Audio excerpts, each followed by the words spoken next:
Tonight, we're going to wander into one of the strangest, most pastel-colored chapters of American history.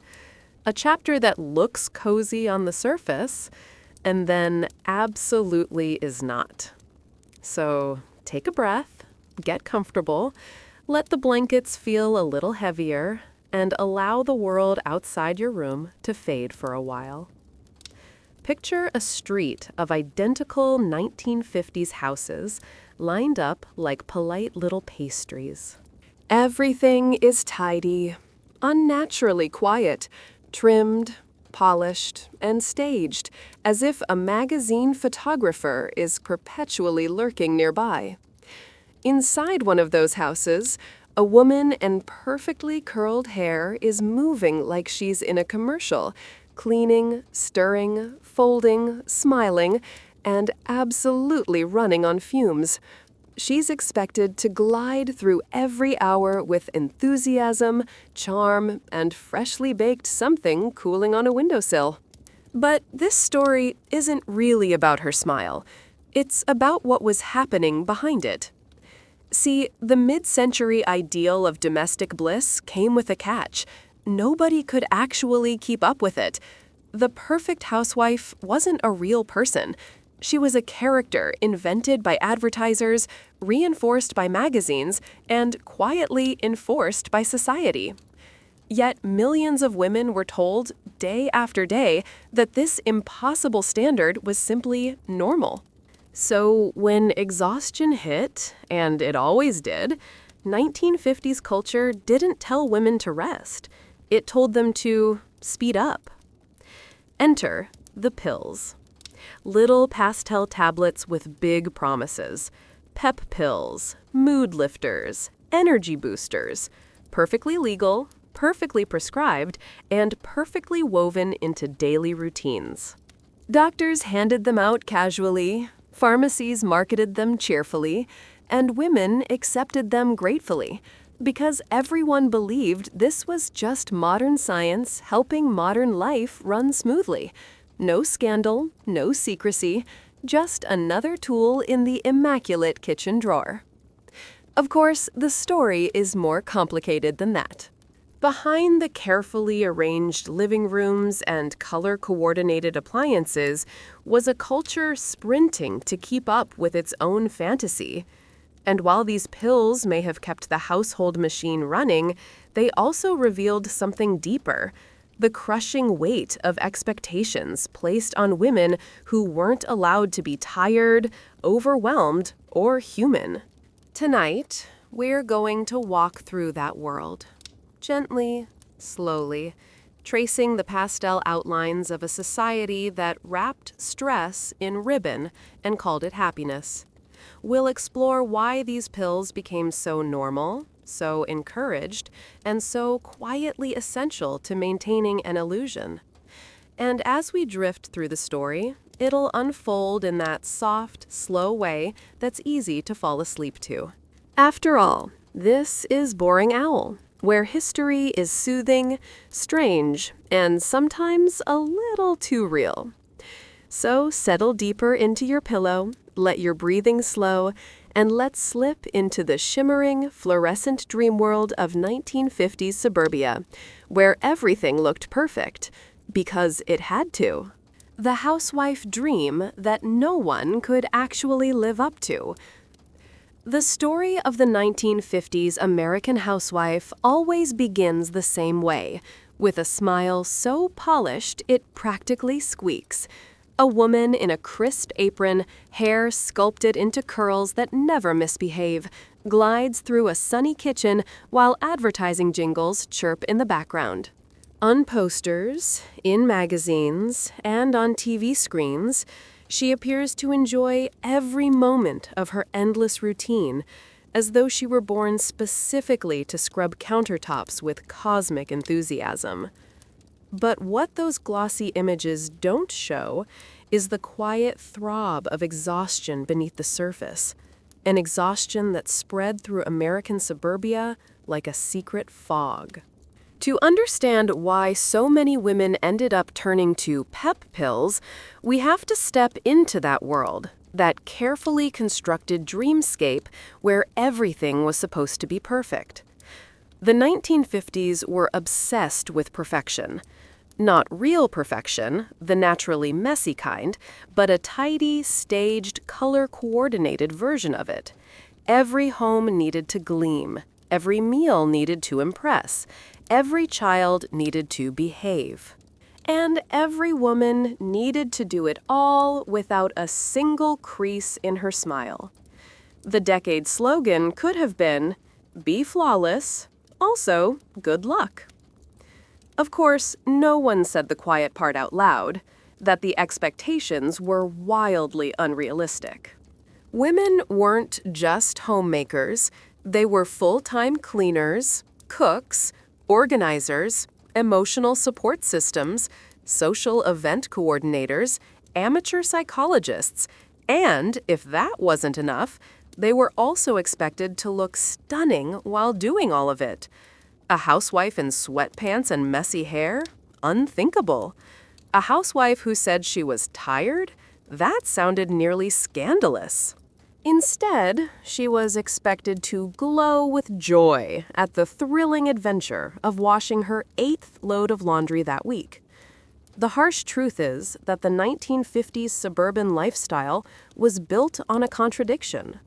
On one hand, women were told they were the heart of the home, the guiding force that kept everything running. On the other hand, their labor was treated as effortless, natural, and therefore invisible. It was not considered work, even though it was absolutely a full-time job. The more energy a woman poured into keeping the home pristine, the more society insisted she wasn't doing anything extraordinary. The more overwhelmed she felt, the more she was told she was simply fulfilling her feminine purpose. Magazines played a major role in this silent pressure campaign. Every issue came with cheerful instructions on how to become a more perfect version of yourself. Plan your meals more efficiently. Keep up with the latest fashions. Make your home sparkle. Stay slim and cheerful. If you flipped through enough pages, the message was clear. The perfect wife didn't just run the home, she ran it effortlessly, gracefully, and preferably without ever admitting that she was tired, stressed, or bored out of her mind. The modern housewife was supposed to be a domestic superhero, minus the cape, the recognition, or the superpowers. So what happened when reality failed to match the fantasy? Women blamed themselves. They assumed their exhaustion was a personal flaw, not a symptom of being asked to do the impossible. And when they went to the doctor for help, as many did, they were often told that what they were experiencing wasn't exhaustion at all, but nerves. In other words, the crushing weight of their daily workload wasn't the problem. Their inability to handle it with a bright smile was. The solution? According to the medical logic of the time, give her something to help her feel better, move faster, smile longer. This cultural pressure was amplified by the rise of suburban living. After World War II, millions of families moved out of crowded cities and into neat little developments filled with nearly identical homes. On paper, it sounded like paradise. In reality, it often meant isolation. Women were cut off from extended family and placed in neighborhoods where everyone else seemed to be performing the same exhausting ballet of perfection. Each home became its own tiny island of expectations, and islands can get lonely. Imagine a woman waking up at dawn, slipping quietly out of bed so she can start breakfast before anyone else is even conscious. She boils water, cooks eggs, makes toast, pours juice, wipes down the counters, packs lunches, kisses her husband goodbye, and then turns to face a home that somehow already looks messy again, despite being cleaned the night before. She picks up toys, folds blankets, vacuums rugs, scrubs bathrooms, washes clothes, irons shirts, plans dinner, and then tries to look fresh when it's time for school pickups or unexpected guests. The work is endless. The appreciation is minimal. The expectation is that she should never falter. Now imagine doing all that 5 or 6 days a week. Then imagine doing it while constantly being told you shouldn't be tired. This wasn't a small issue. It was structural. Families, advertisements, social norms, and even the government reinforced the idea that women should be happy homemakers. A tired wife didn't fit the picture of domestic bliss being sold to the nation. A struggling wife threatened to crack the illusion.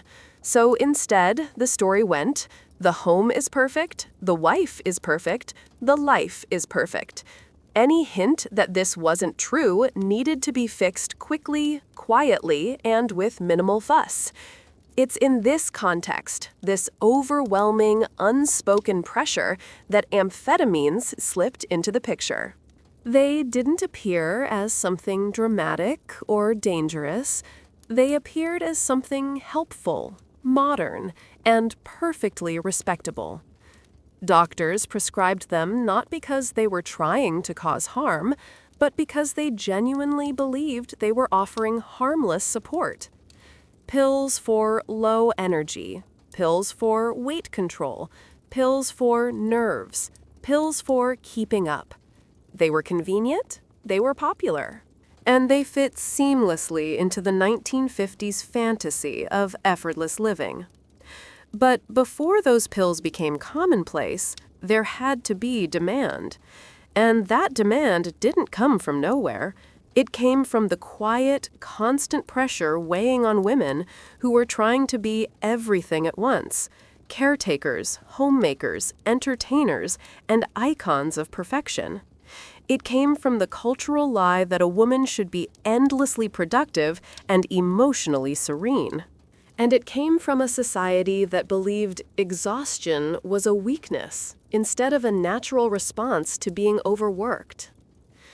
The first cracks in the ideal began to appear gradually. Women started visiting doctors not because they were sick, but because they felt overwhelmed. They described fatigue, stress, restlessness, and a sense that they were barely staying afloat. Instead of being told to slow down, they were given something to help them keep going. After all, what was the alternative? Admitting the ideal was flawed? Suggesting a woman should step back from her duties? That she should rest? That she might need help? No, the 1950s weren't built for that kind of honesty. So women soldiered on through the routines that demanded their time and energy. They cleaned homes that sparkled like display rooms. They prepared meals that looked like advertisements. They raised children who were expected to be perfectly behaved. They maintained appearances, literally and metaphorically, with an intensity that would exhaust anyone. And the work never ended. Not really.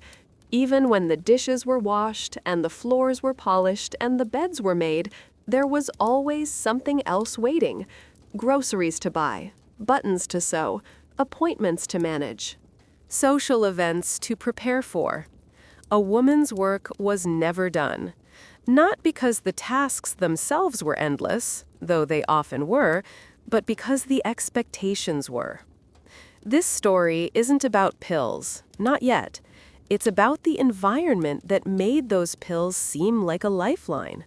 It's about the silent grind behind the immaculate 1950s image. It's about understanding why ordinary women, smart, capable, resilient women, ended up needing something extra just to maintain the illusion of effortlessness.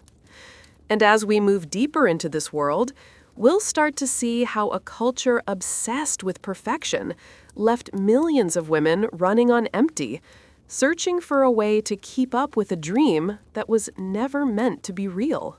Doctors, the pill, and the era of overprescription. If you really want to understand how amphetamines slipped quietly and politely into the veins of 1950s American life, you have to step into the doctor's office of that era, a place that looked reassuringly clean, smelled faintly antiseptic, and radiated absolute confidence in everything modern science touched. Because in the mid-century medical world, confidence was abundant and caution was, well, let's just say it hadn't fully blossomed yet. Doctors in the 1950s lived in a world where scientific progress felt unstoppable. They had new medications, new machines, new discoveries, and a national mood that encouraged them to believe humanity was finally outrunning its own problems. Penicillin had been a miracle. Vaccines were expanding.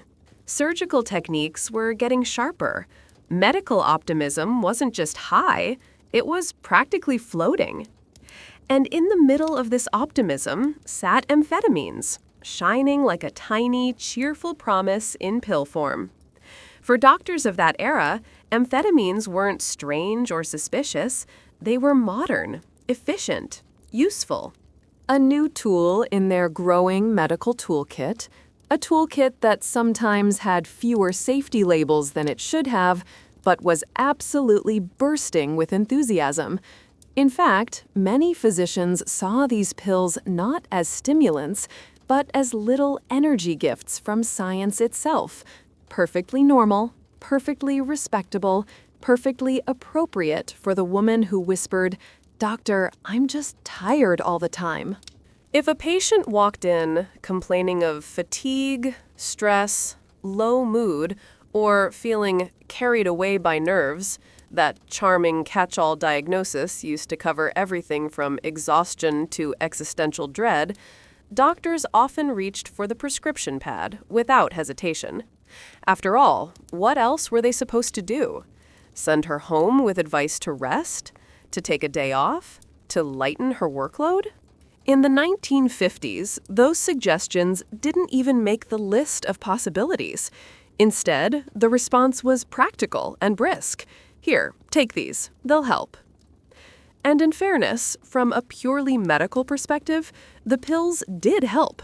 Fast, noticeably, predictably.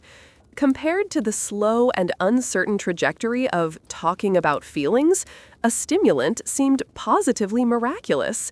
A woman came in weary and overwhelmed.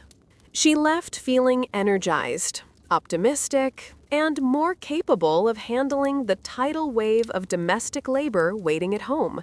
It felt like progress. It felt like modern healthcare. It felt like the future had arrived in a small bottle. Doctors weren't trying to cause harm. They genuinely believed they were improving lives. But their understanding of long-term effects was incomplete, and their confidence in new pharmaceuticals often outpaced their caution.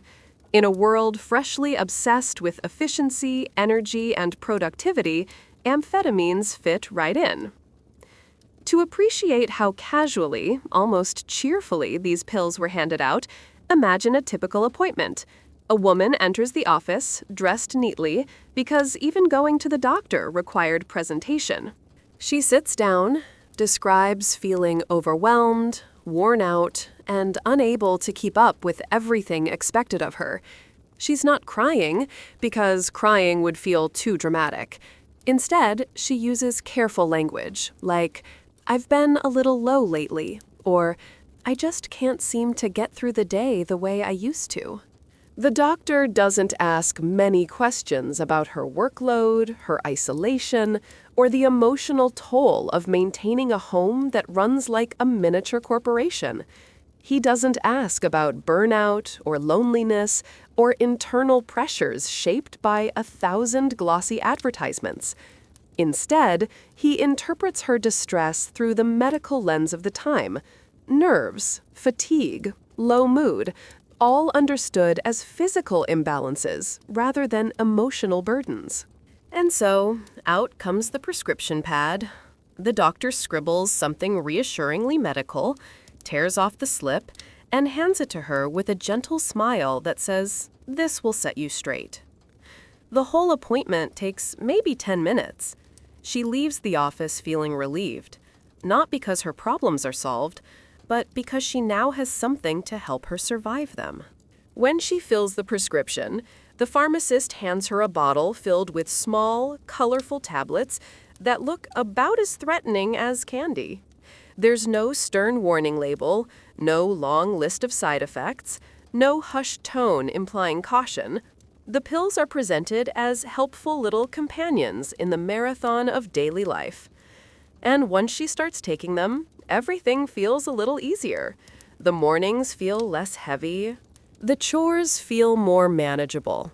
The endless parade of tasks no longer melts into a blur of fatigue. Instead of dragging herself through the day, she moves with energy, even enthusiasm. She feels normal again, or at least closer to the version of herself society expected her to be. The problem, of course, is that the medication was treating symptoms of a deeper structural issue. It wasn't fixing exhaustion, it was overpowering it. It wasn't easing societal pressure, it was helping women meet it. In a way, the pills became invisible bandages over wounds no one acknowledged. And since the culture believed perfection was the baseline, the idea that women might simply need rest or support was rarely entertained. Meanwhile, because amphetamines were framed as helpers, women began to view them not as medication, but as part of the routine, a supplement to energy, a tool for productivity, a companion for the endless grind. And because doctors were prescribing them freely, there was no reason to feel guilty or concerned. The entire system, medical, social, and cultural, was built to normalize their use. Doctors didn't consider themselves part of a broader pattern. They didn't see that thousands of women across the country were seeking help for the same problem, a crushing workload wrapped in an impossible ideal. Physicians saw these cases individually, not collectively. And because they treated each case with the same solution, the pattern continued unchecked. What made matters worse was that the medical system of the 1950s was not designed to listen deeply to women. Many doctors, often men, were trained to interpret women's concerns through a narrow lens shaped by outdated assumptions. A woman complaining of exhaustion might be told she was overly emotional or too stressed, and given medication aimed at stabilizing her mood rather than addressing her lived reality. The medical framework prioritized efficiency over empathy. And efficiency was the key word of the decade. This was an era obsessed with speed. Faster cars, faster communication, faster appliances, faster lifestyles. The housewife was expected to embody this speed. She was, in many ways, the invisible engine of the suburban home, running nonstop from morning to night.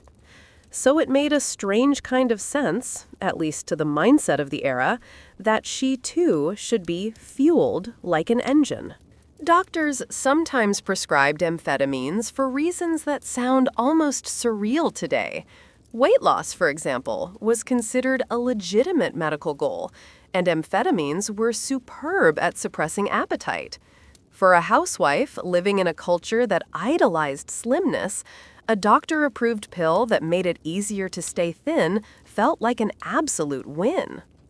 Energy, mood, productivity, weight, appetite, focus?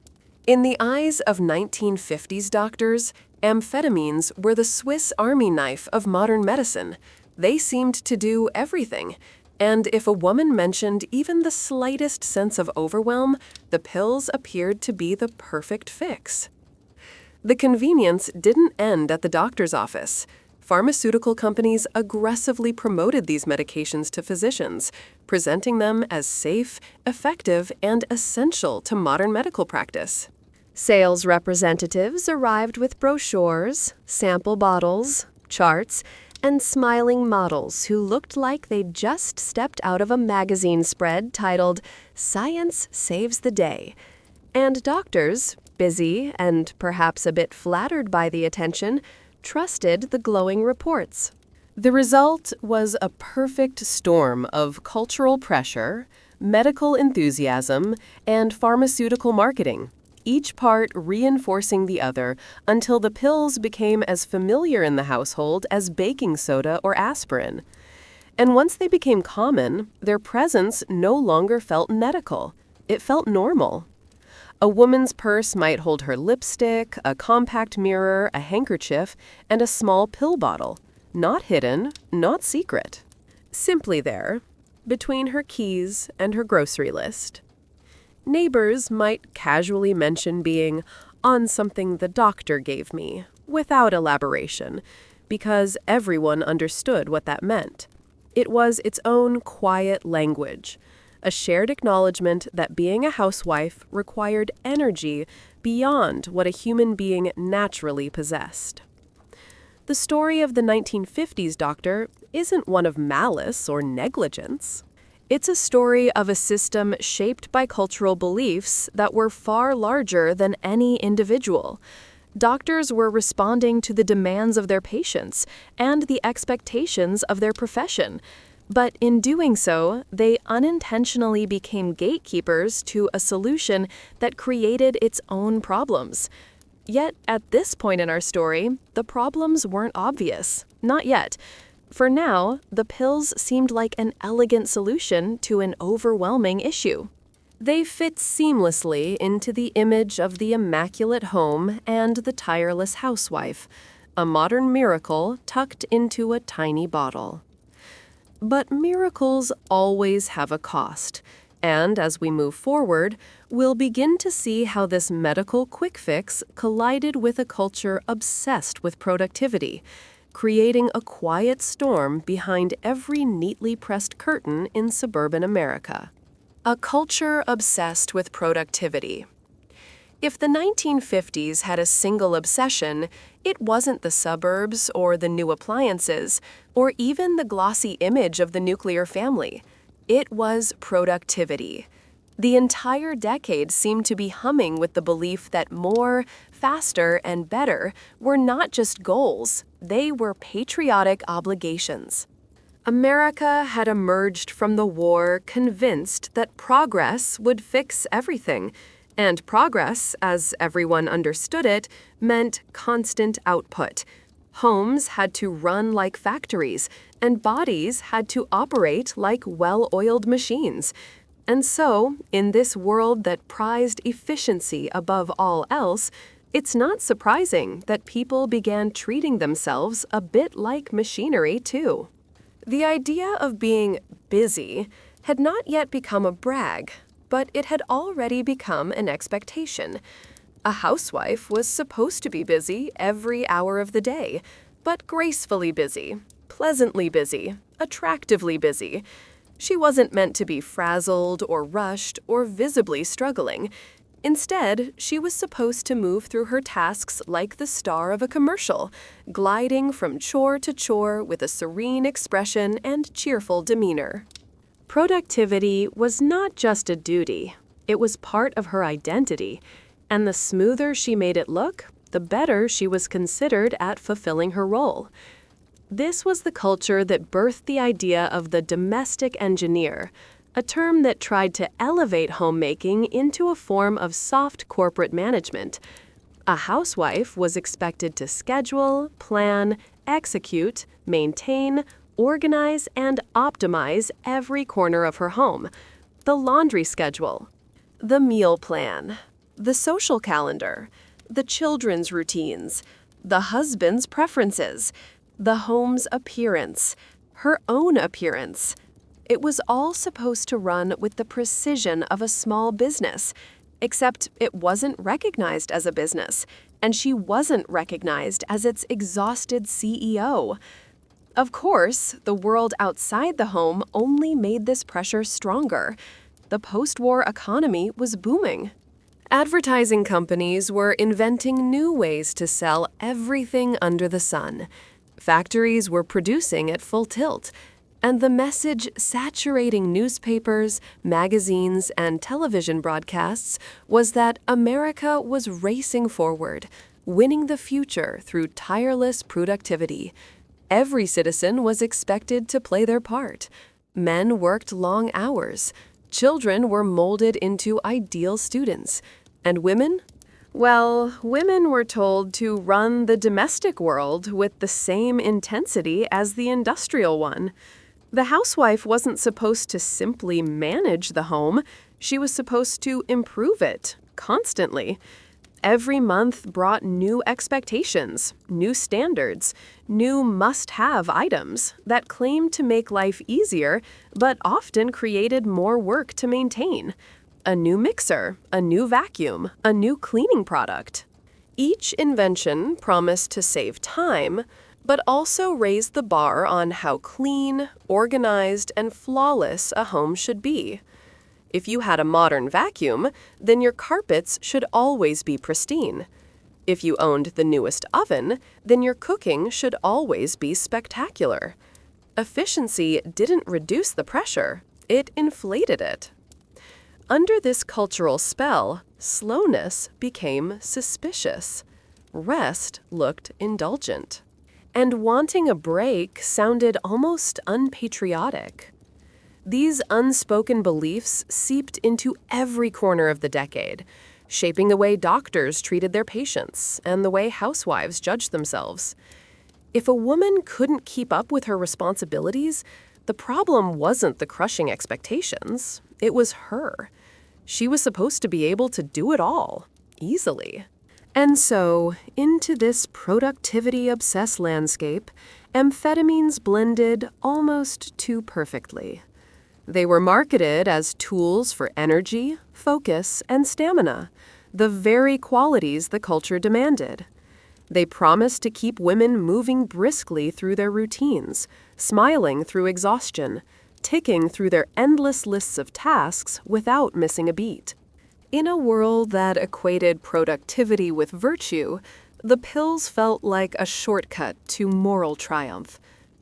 Yet, before we get to the pills themselves, it's important to understand the mentality that made them feel not just acceptable, but reasonable. In factories, machines were installed to increase output. In offices, typewriters became faster, phones became more efficient, and filing systems became more streamlined. Everywhere you looked, innovations were being praised for saving time, even though they usually just reshaped the workload into something equally demanding, but more complex. The home was no different. A modern kitchen was essentially the domestic version of an assembly line. With appliances that did the work for you, housewives were expected to do more work, not less, because the standard rose with every invention. If your washing machine cleaned your clothes quickly, then surely you had time to iron them more precisely. If your electric mixer whipped batter in seconds, then surely you could bake something more elaborate. And if your vacuum sucked up dust with dramatic efficiency, then surely you could maintain floors that looked as though no one lived in the house at all. Productivity wasn't just encouraged, it was the currency of worth. Add to that the post-war cultural belief that idleness was dangerous. The idea wasn't new, it had roots in earlier decades, but the 1950s gave it a new spin. Idle hands weren't the devil's workshop, they were simply inefficient. A woman sitting down with a magazine in the middle of the afternoon wasn't viewed as someone taking a break. She was viewed, at least in the silent judgment of neighbors and advertisements, as someone failing to keep up the pace of the ideal home. This fear of not doing enough crept into everything. Even children's toys came with implied lessons about productivity, sets that encouraged creativity, responsibility, and future industriousness. The entire culture buzzed with the belief that the future belonged to those who could keep moving quickly, neatly and without friction. So when housewives began feeling exhausted, drained, overwhelmed, or unmotivated, the explanation seemed obvious. They needed to work harder. Because if everyone else appeared to be managing, then any struggle must be a personal defect, not a systemic contradiction. Productivity was the reigning ideology. And like all ideologies, it didn't allow room for doubt. This is what made amphetamines such a natural fit. They weren't framed as shortcuts, but as enhancements, not as crutches, but as reinforcements. They aligned perfectly with the cultural narrative. They supported the belief that women should be able to run their homes with tireless precision. They allowed the system to keep functioning, not by fixing the underlying issue, but by boosting the person trapped inside it. Picture a woman standing in her kitchen, staring at a stack of dishes that seem to breed when she's not looking. The breakfast dishes have merged into lunch dishes, which have now become pre-dinner prep dishes. She's thinking about the laundry in the washer, the ironing waiting upstairs, the stains on the rug she'll need to scrub, and the neighbor's visit she promised to host tomorrow. It's too much. It's objectively too much. But the culture has told her, over and over, that other women manage it effortlessly.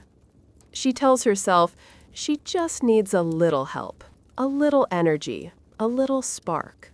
And because this need is so universal and so unspoken, she assumes the help must exist. And it does, in a tiny bottle in a drawer prescribed by someone wearing a white coat. The miracle of modern medicine, the ally of the modern homemaker, the invisible fuel behind the engine of the perfect household.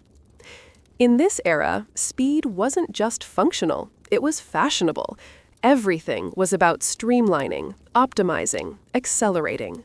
From architecture to automobiles to kitchen appliances, the nation was enamored with efficiency, and the idea that human beings, especially women, should also be streamlined became an unspoken expectation. A housewife was expected to operate like the gadgets she used, reliably, consistently, quietly, and without breakdown.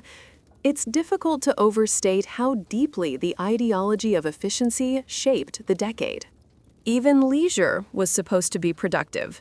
Women read magazines filled with tips to improve yourself and ways to better manage your day. They subscribed to meal planning guides, household scheduling systems, and advice columns that offered polished solutions to problems no one had time to fully articulate.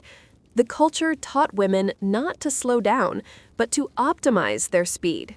And in a world where speed was everything, slowing down felt like failure.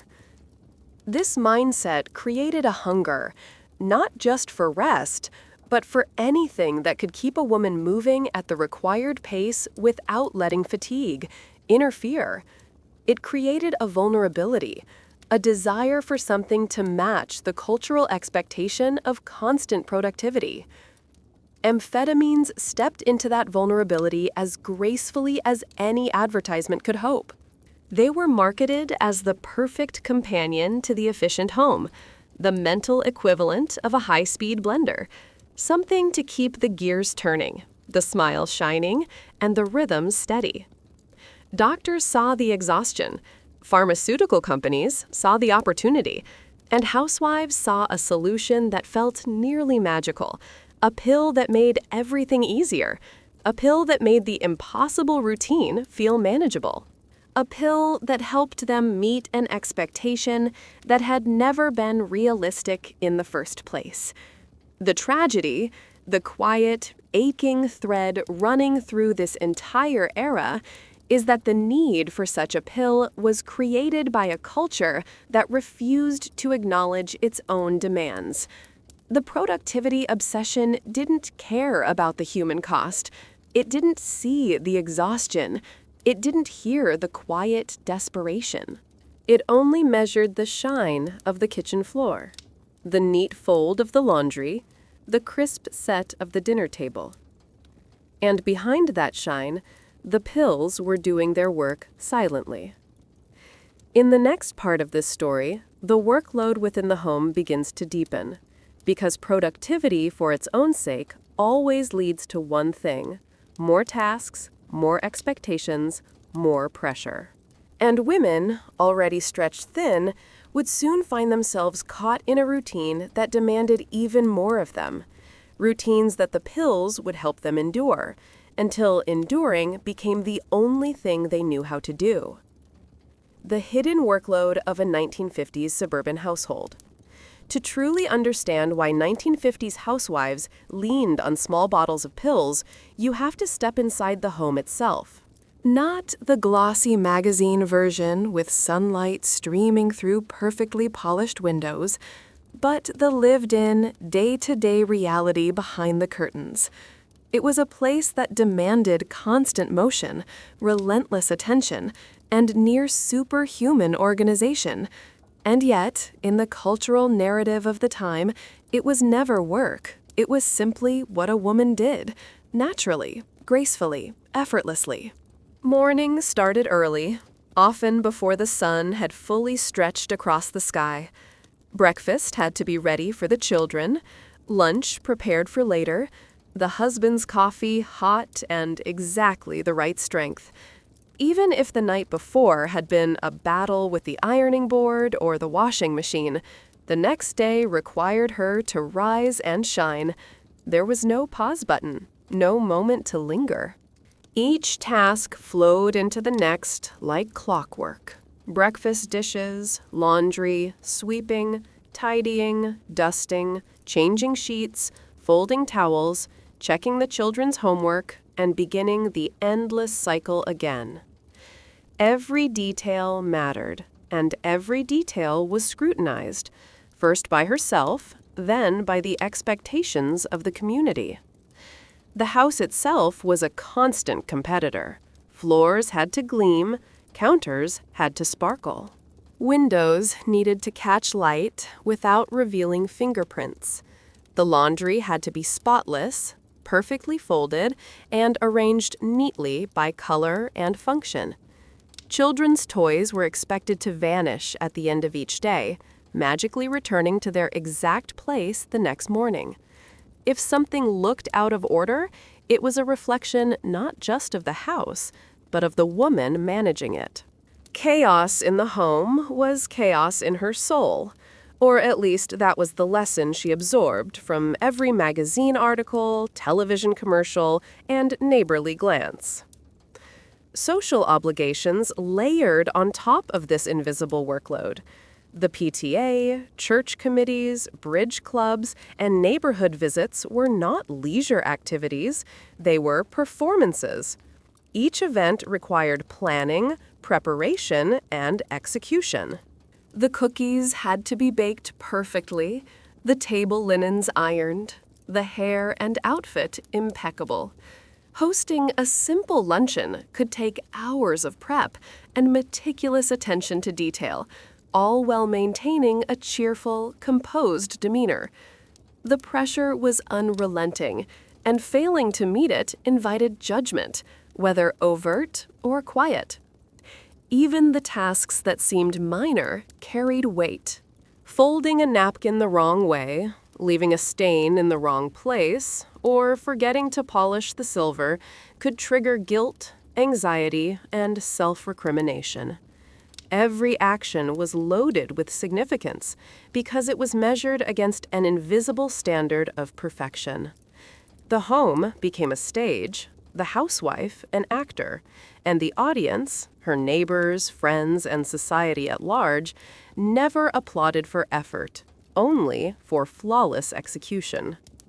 And of course, children were another layer of responsibility. Mothers were expected to nurture, educate, entertain, and discipline simultaneously. Breakfast, school lunches, homework assistance, play dates, bedtime routines, the emotional labor was endless. The children's moods, successes, and behaviors reflected not only on themselves, but on the housewife's competence as a manager, a nurturer, and a human being. When a child acted out, it wasn't just the child who was at fault. The mother was implicitly being tested. Husbands, meanwhile, often brought home the pressures of the outside world, but were largely insulated from the daily grind of household management. Their presence could be supportive or oblivious. Many expected a warm meal, a clean home, and a happy smile, with little awareness of the exhaustion it required. Emotional labor was invisible to them. Appreciation was optional, and the cumulative effect was constant, subtle pressure. You must manage, perform, and appear flawless at all times. Isolation amplified the burden. Suburban developments were designed with neat streets and identical houses, but little in the way of built-in social support. Extended families often lived far away. Neighbors could be more competitive than cooperative. The very streets that looked idyllic from the outside hid women alone with their duties, day after day, without meaningful respite. Community was present in appearance, but in reality, it was often superficial, leaving each woman to cope on her own. In such a context, it's easy to see why so many women reached for small, prescribed helpers. Pills were not just medicine. They were a coping mechanism, sanctioned by doctors, validated by culture, and normalized by neighbors who were doing the same. A little boost in energy allowed her to meet the unspoken demands of her home, to finish the laundry, prepare the meal, and greet the husband and children with a bright smile, despite the creeping exhaustion beneath. The pills didn't solve the systemic pressures. They made them bearable, manageable, and just subtle enough to remain invisible to everyone else. This reliance created a cycle. The pills provided energy, energy enabled productivity, and productivity reinforced the illusion that the housewife could meet impossible expectations. Over time, dependence could develop, not necessarily in dramatic or dangerous ways, but in quiet, insidious patterns. She began to associate feeling awake, alert, and capable with a pill in her hand, rather than rest, support, or realistic expectations. It was invisible, normalized, and socially sanctioned. At the same time, the emotional toll persisted. The constant motion, the mental load, the endless tasks, and the invisible judgment of society created undercurrents of stress, anxiety, and low-level despair. The pills might help the body keep up, but they could not protect the mind from the relentless pressure. Women were functioning, performing, succeeding in the eyes of the world, but often at a quiet, personal cost. The home, meant to be a sanctuary, became another stage, another workplace, another site of relentless expectation. Every chore, every obligation, every performance fed into the narrative of perfection. The ideal housewife was expected to maintain composure, cleanliness, and charm while processing the emotional labor of her family, planning for future tasks, and navigating a society that equated productivity with virtue.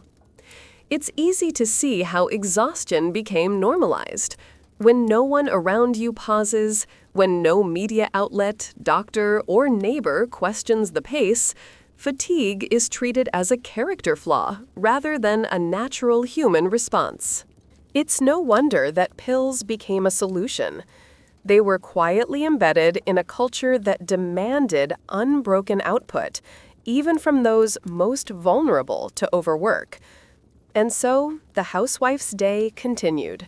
Breakfast dishes washed, laundry folded, toys arranged, floors polished, children fed and clothed, appointments remembered, social events prepared for.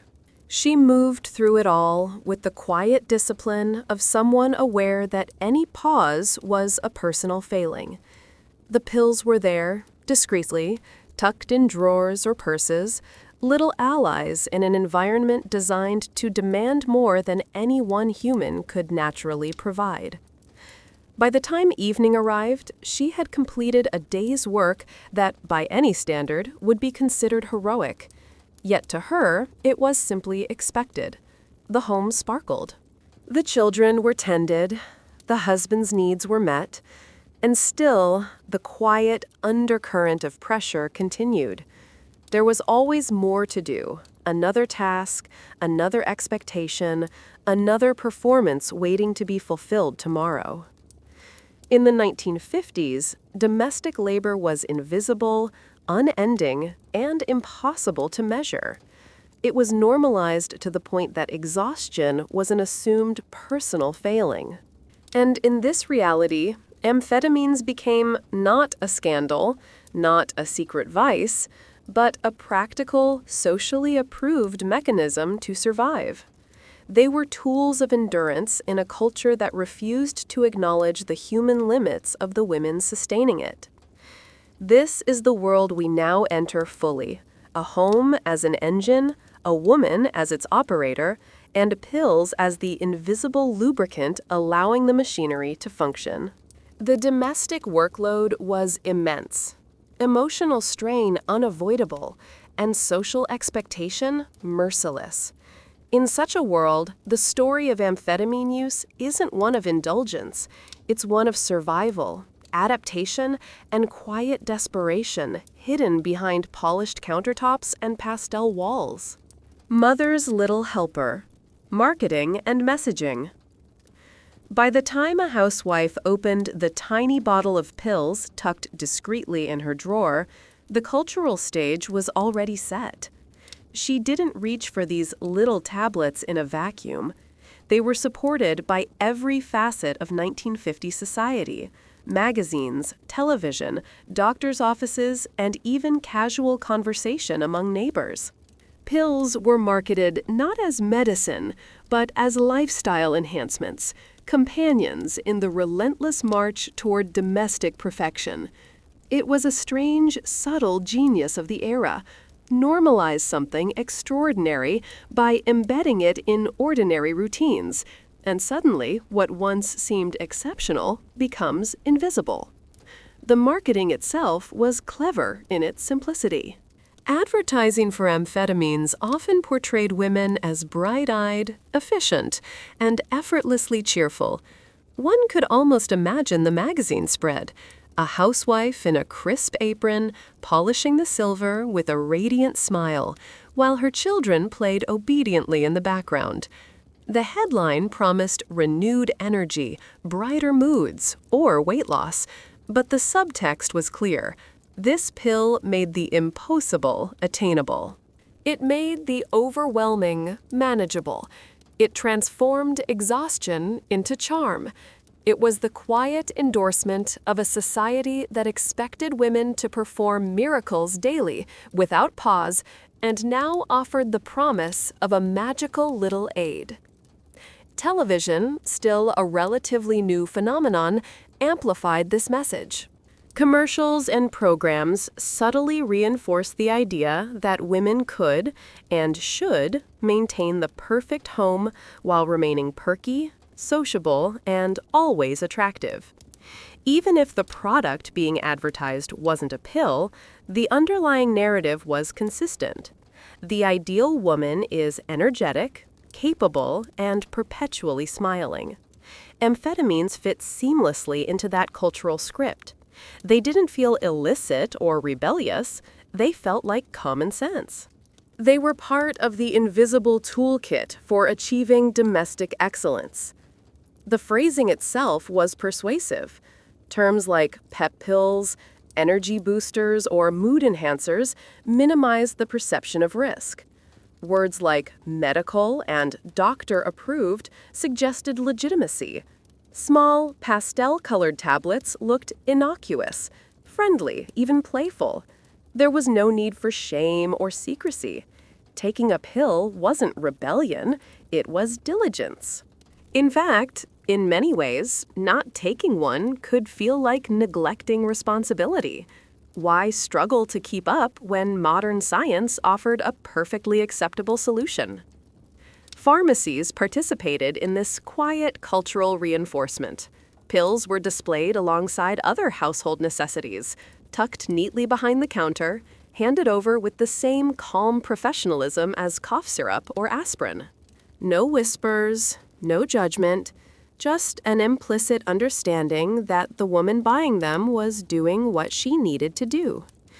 This normalization created a subtle social feedback loop. Women would see each other discussing their morning helpers casually, comparing experiences, offering tips on timing or dosage, all without embarrassment. The behavior was no longer hidden because it had become ordinary. It had become part of the rhythm of suburban life. Doctors, often unaware of the broader cultural implications, encouraged this normalization. Prescriptions were issued without dramatic warnings or cautionary advice. In the medical lens of the time, amphetamines were efficient solutions to common, non-critical problems: fatigue, low mood, weight concerns. Physicians didn't see women as vulnerable to a larger cultural system of impossible expectations. They saw individual patients in need of practical help. The medical system, though well-meaning, contributed to the societal message that performance, productivity, and cheerfulness were attainable if only one applied a little scientific assistance. This marketing and cultural reinforcement had a subtle psychological effect. The women taking these pills didn't feel like addicts. They felt like competent homemakers, making responsible choices. In a culture that equated worth with output, a pill was a tool of empowerment. It was not a vice. It was an ally, quietly enabling her to fulfill her duties without collapsing under the weight of impossible expectations. But the cleverness of the messaging went beyond visibility or accessibility. It worked by shaping perception. Women internalized the narrative that if they were tired, it was their own failing, and the pill became a socially sanctioned solution to personal insufficiency. It was, paradoxically, both a symptom and a reinforcement of the culture's relentless pressure. Taking a pill didn't just provide energy, it reinforced the idea that they must always be energetic, that fatigue was a flaw, that the home's perfection rested squarely on their shoulders. Even social interactions subtly reinforced this dynamic. A neighbor might comment, with casual cheer, about her own experience taking a pill to get through a busy day, normalizing and legitimizing the practice further. Mothers' groups, bridge clubs, and community events became informal networks where these habits were shared as practical wisdom, not medical drama. The behavior was culturally insulated. Women didn't fear judgment because everyone participating was engaging in the same quiet ritual. The normalization of amphetamines also intersected with the era's obsession with appearances. Slimness, energy, and charm were considered moral imperatives. Magazines promoted the idea that a happy, attractive, and efficient woman was the foundation of a happy home. Pills promised to support all three. The message was subtle, but insistent.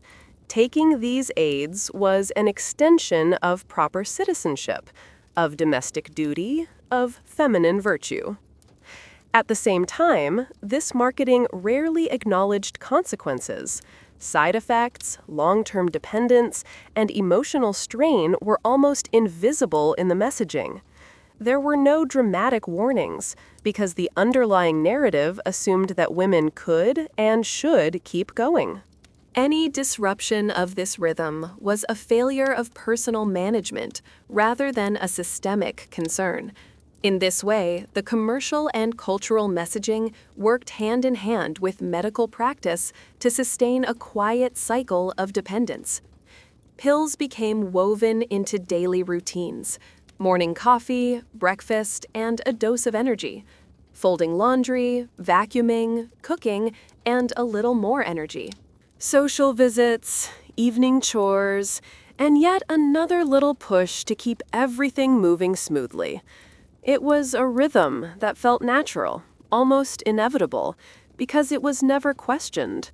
The cultural message was clear: the perfect home, the perfect family, and the perfect smile required constant motion, and there was a scientifically sanctioned way to achieve it. This was, of course, only part of the story. The marketing made pills seem necessary, socially acceptable, and even empowering. But it also obscured the fact that the pressures creating the need were entirely artificial. Expectations were impossible, and the pills offered relief, not liberation. They smoothed the symptoms without addressing the cause. And because the culture reinforced these habits at every level, from doctor's office to kitchen drawer, the cycle became invisible, normalized, and perpetuated. By the end of the 1950s, amphetamines were not a scandal or a secret. They were a quietly accepted tool of suburban life, a small but powerful ally in the relentless pursuit of domestic perfection. They represented the intersection of marketing, medicine, and cultural expectation. They embodied the paradox of the decade: a society obsessed with appearances, efficiency, and productivity, offering women solutions that enabled performance while masking the underlying pressures that made that performance nearly impossible. And so, the housewife took her pills, polished the silver, and smiled, unaware that the quiet harmony she maintained came at the cost of a deeper, unacknowledged tension, an emotional and social labor that the world around her refused to measure or recognize. As the story continues, we will explore how the pills became part of everyday life, slipping further into routine, shaping habits, and reinforcing the culture that demanded endless energy, perfection, and cheerful compliance from women who were already running on fumes. The pills in the kitchen drawer. By the time the pills arrived at the kitchen drawer, neatly tucked between the flour and the tin of sugar, they were no longer medical tools. They had become domestic instruments, as ordinary as the can opener or the vacuum cleaner. In the 1950s suburban home, energy wasn't a concept. It was a resource, carefully managed, rationed, and replenished by small pastel tablets. And just like any household supply, these pills were silently essential, quietly sustaining the rhythm of domestic life. The kitchen drawer was a strategic location. Out of sight, yes, but not buried in secrecy. A housewife needed easy access. Morning routines demanded it. Laundry, breakfast, ironing, and cleaning all required stamina, and there was no time to hunt through medicine cabinets or consult with the doctor every day. A pill in the drawer was a promise, a small, reliable companion to keep everything moving. The act of reaching for a pill was almost ceremonial. It marked the transition from sleep or semi-conscious morning fog into full operational mode.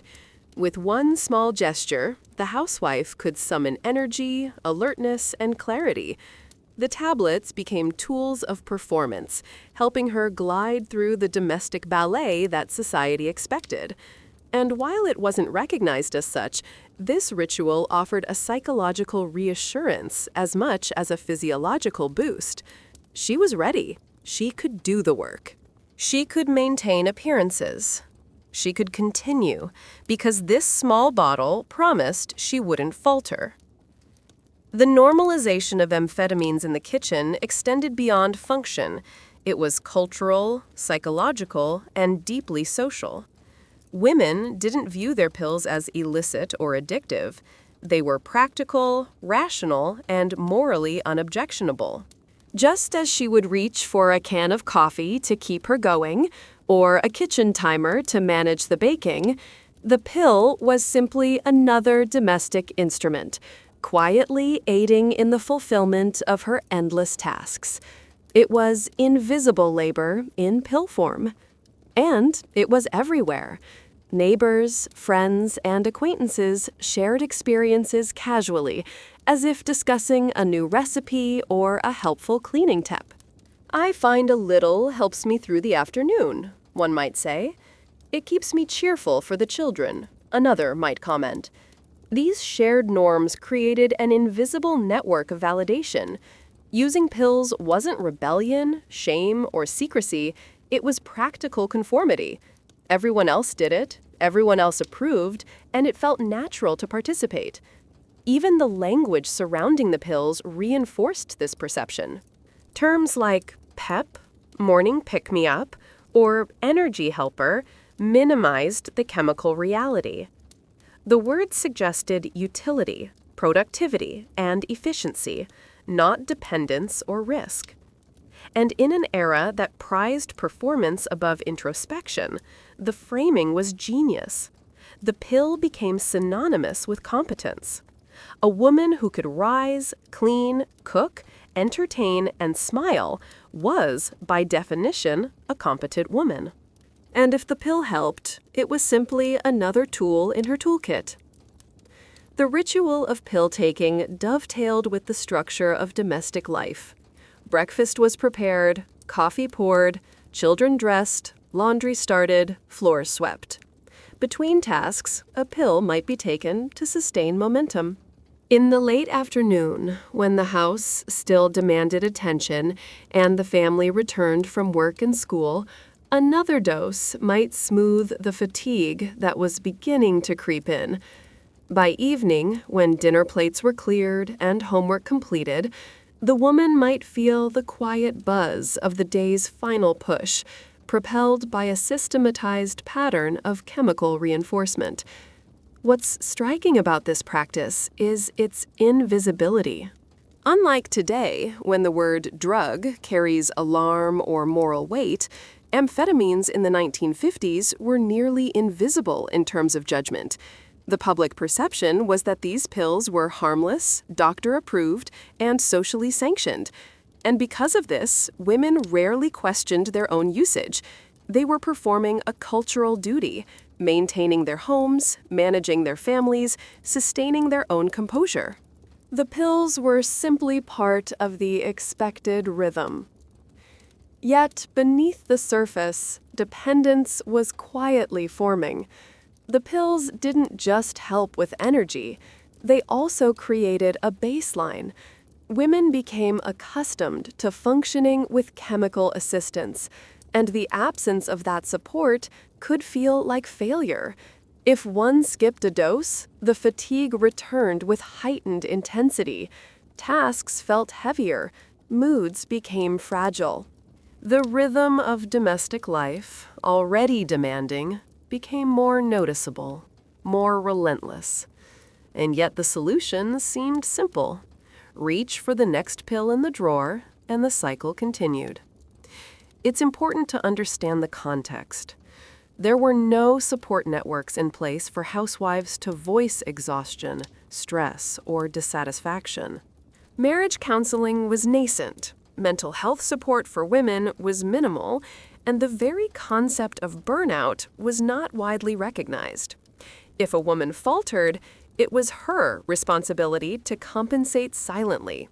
The kitchen drawer became a quiet sanctuary, a place where the answer to fatigue existed at arm's length, ready to restore functionality and compliance. The domestic normalization of pills also intersected with visual cues of success. A home that sparkled, children who were neatly dressed and fed, and a husband satisfied with the domestic performance were signs of proper usage. The pill became invisible credit, a silent partner in maintaining appearances. It wasn't discussed aloud, but its effects were measured in efficiency and charm.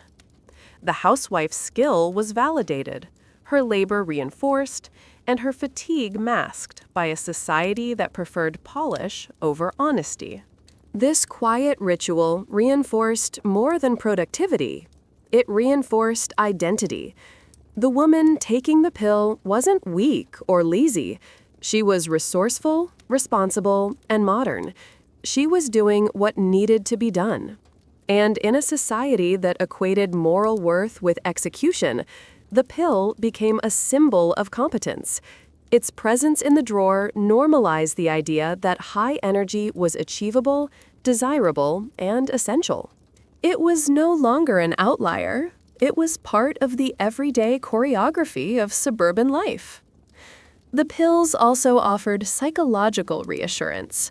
In the morning, when the house felt like it might swallow her whole, a quick glance at the bottle promised control. The day could be navigated, tasks could be completed, stress could be managed. The chemical aid became a talisman, an anchor in a sea of domestic obligation. Its mere presence allowed her to plan, anticipate, and perform with the belief that failure was optional, not inevitable. And because this ritual was embedded in daily life, it became invisible to social scrutiny. Women compared notes in casual conversations, but rarely questioned the morality of the habit. Pills were simply another ingredient in a complex recipe of domestic survival, alongside coffee, cleaning products, and careful planning. They were normalized, legitimized, and accepted in a way that made the phenomenon nearly invisible to outsiders, and even to the women themselves. Yet, the invisibility masked subtle costs. Energy levels were maintained, yes, but emotional strain, pressure, and isolation persisted. The pills allowed function without addressing form. They did not alleviate loneliness or social judgment. They did not reduce the impossibility of domestic expectations, and they did not resolve the internalized notion that fatigue was personal failure. They smoothed surfaces while leaving the structure beneath unchanged. The kitchen drawer thus became a microcosm of the larger cultural dynamic. It was a place of order, efficiency, and control, reflecting the values of the era. It contained a solution that was practical, socially sanctioned, and psychologically reassuring. But it also concealed a reliance that would grow quietly over the years, embedded into daily life as seamlessly as the appliances and rituals that shaped the suburban home. And so, the cycle continued. Morning routines, pills, domestic labor, social obligations, and the ever-present expectation of performance. The pills were a bridge over exhaustion, a tool to maintain appearances, a culturally accepted lifeline. They didn't solve the systemic pressures of domestic life. They allowed women to navigate them. And in that quiet, invisible way, they became part of the architecture of the 1950s household, shaping habits, expectations, and perceptions of what was possible for the modern housewife. The slow burn of dependency. By the late 1950s, the relationship between doctor and housewife had evolved into a subtle, almost unspoken system of expectations and compliance. The medical appointment, which might seem mundane today, was in many ways a ritualized exchange shaped by societal norms, cultural pressures, and the invisible demands of domestic life. It wasn't just about diagnosing illness or prescribing medication. It was about maintaining the appearance of competence, energy, and domestic control, often through the quiet enforcement of chemical assistance. The housewife entering the doctor's office was typically carrying a burden few outsiders could fully perceive. She had slept fitfully, perhaps woken multiple times during the night for children or household concerns. She had already begun planning the day while her body tried to rest. The checklist of tasks waiting at home, laundry, cleaning, meal prep, errands, family management, hovered in her mind like an omnipresent shadow. Fatigue was inevitable, but admitting it wasn't always socially acceptable, even to a physician. Doctors, for their part, operated in a culture that framed women's complaints in certain ways. Exhaustion, low mood, irritability, or anxiety were often understood through the lens of nervous tension or mild depression, rather than as the predictable consequences of an impossible workload. The language of the era emphasized adjustment, resilience, and responsibility. Doctors were rarely trained to ask probing questions about social conditions or domestic stress. They were trained to manage symptoms, improve function, and restore balance, often with pills. The encounter itself followed a predictable rhythm. The housewife would describe her experience, carefully selecting words that conveyed distress without appearing dramatic or negligent. Doctors listened, nodded, and interpreted her narrative within the medical frameworks available to them. For many, amphetamines were a straightforward, effective solution, small, quick-acting, and socially sanctioned. Prescribing them required little discussion, little negotiation, and minimal moral reflection. In this context, compliance was not enforced, it was assumed. The cultural expectation that women should manage domestic life efficiently aligned perfectly with the medical prescription. A doctor could provide pills, and the housewife could take them, both parties operating under a shared, unspoken understanding. Energy was a resource, and it was her responsibility to maintain it. There was no stigma attached because the system itself defined the behavior as reasonable, even commendable. The medicalization of daily life extended beyond prescriptions. A visit to the doctor was not merely about pills, it was about legitimizing the pressures women faced. By entering the office and receiving a prescription, a housewife could validate her exhaustion as a real concern.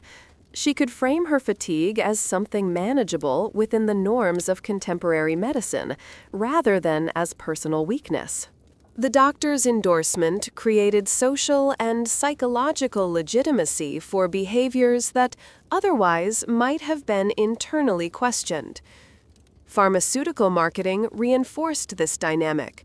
Drug companies targeted physicians with messages emphasizing safety, efficacy, and modernity.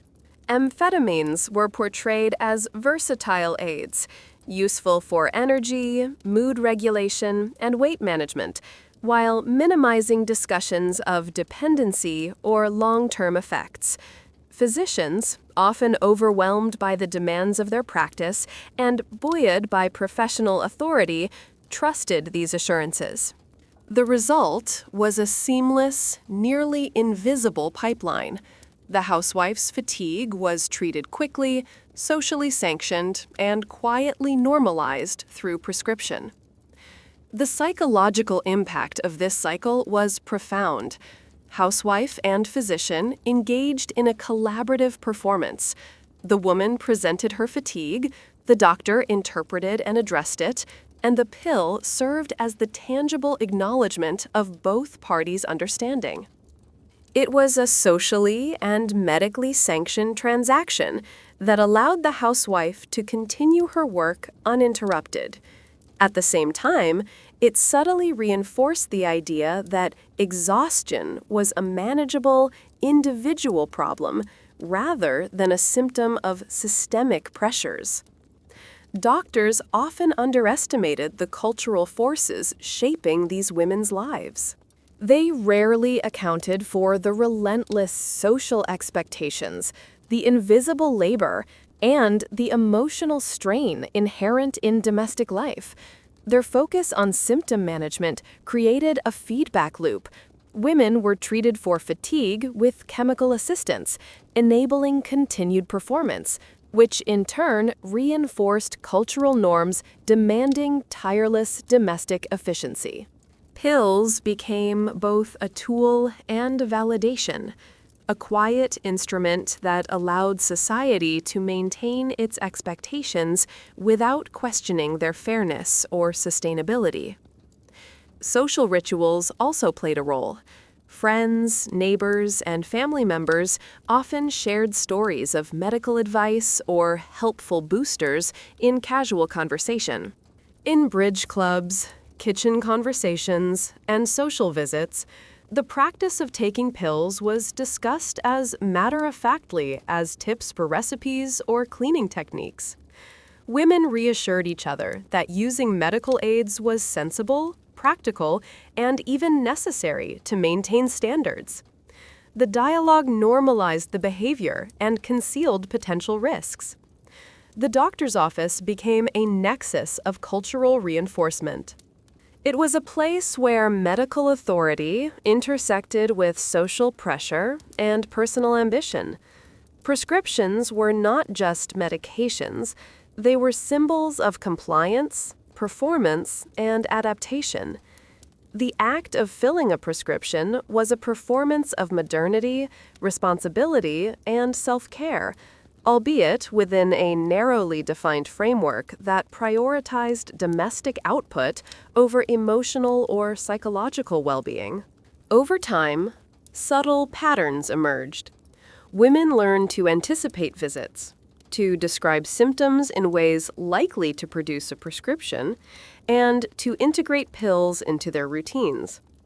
They became adept at managing both the medication and the social expectations surrounding it. The doctor's office was no longer simply a site of treatment. It was a mechanism for sustaining a domestic rhythm that relied on chemical support. Yet, this system also had hidden consequences. Dependence on pills could develop gradually, quietly, without overt scandal. The housewife learned to associate energy, clarity, and competence with the presence of chemical assistance. The absence of a dose could make tasks feel heavier, moods more fragile, and the demands of domestic life unmanageable. Socially and culturally, this was invisible. The ritual was normalized, expected, and reinforced by every layer of the environment, from doctor to neighbor to family. The feedback loop extended into self-perception. A woman's sense of accomplishment became intertwined with her ability to perform while chemically supported. Success was measured not in personal fulfillment or well-being, but in efficiency, cleanliness, and composure. Pills allowed her to meet impossible standards, but they also reinforced the notion that these standards were necessary, inevitable, and hers to uphold. This chapter in the housewife's life highlights a subtle but profound phenomenon. The medical system, cultural expectation, and social normalization converged to create a cycle of dependence, performance, and validation. Pills were the lubricant in the machinery of domestic life, and the doctor's office was the mechanism that facilitated it. There was no overt coercion. The process was polite, professional, and socially endorsed. And yet, the underlying impact on autonomy, perception, and self-understanding was significant. By the end of the 1950s, this system had become deeply embedded. Women navigated their households with chemical support that was invisible, socially sanctioned, and integrated into the rhythms of daily life. Pills in the kitchen drawer were not a secret. They were part of the infrastructure of domestic labor, quietly sustaining performance and masking the relentless pressures of a society that demanded perfection without pause. As the story continues, we will explore how this medical cultural system interacted with the broader social pressures of the era, including family expectations, community norms, and the ever-expanding vision of the ideal housewife. The pills were no longer just medicine, they were cultural currency, performance enhancers, and psychological anchors. The question remained, at what cost? Husbands, expectations, and silent struggles. By the late 1950s, the suburban landscape was more than a collection of houses with neatly trimmed lawns. It was a social ecosystem, a pressure cooker of expectation, conformity, and quiet surveillance. Within this world, the pills that had been tucked into kitchen drawers and prescribed by sympathetic doctors became more than medicine. They became social instruments, tools for maintaining the illusion of effortless domestic perfection. The entire neighborhood functioned as an informal monitoring system, reinforcing the behaviors, habits, and appearances that kept the suburban machine running smoothly. Suburbs had a curious effect on perception. From the outside, streets looked idyllic. Pastel homes with clean facades, flower beds manicured into geometrical precision, and cars parked neatly in driveways. Children's laughter could be heard on weekends, and smoke spiraled from chimneys in neat, controlled plumes. But the view from inside told a different story. Each house contained the daily labor of women who were endlessly performing, endlessly maintaining, endlessly judging themselves against a standard that was invisible but absolute. Exhaustion was hidden behind curtains, smiles, and pastel walls. Pills became a quiet ally in sustaining that performance. Community norms reinforced the invisible expectations. Suburban housewives were acutely aware of their neighbors' eyes, both literal and figurative. Visits to friends, casual conversations over fences, and neighborhood gatherings created constant micro-comparisons. Who had the cleanest kitchen? Whose children were the most polite? Whose home smelled best? These unspoken competitions intensified the pressure to perform flawlessly every day.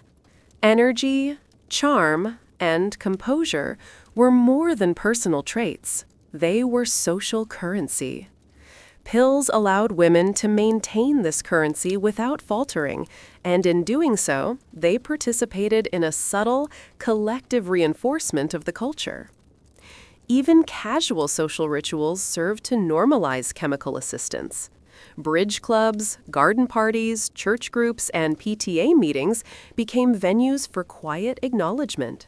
Women shared stories about morning pick-em-ups or energy helpers in passing, always framed as practical advice rather than confession.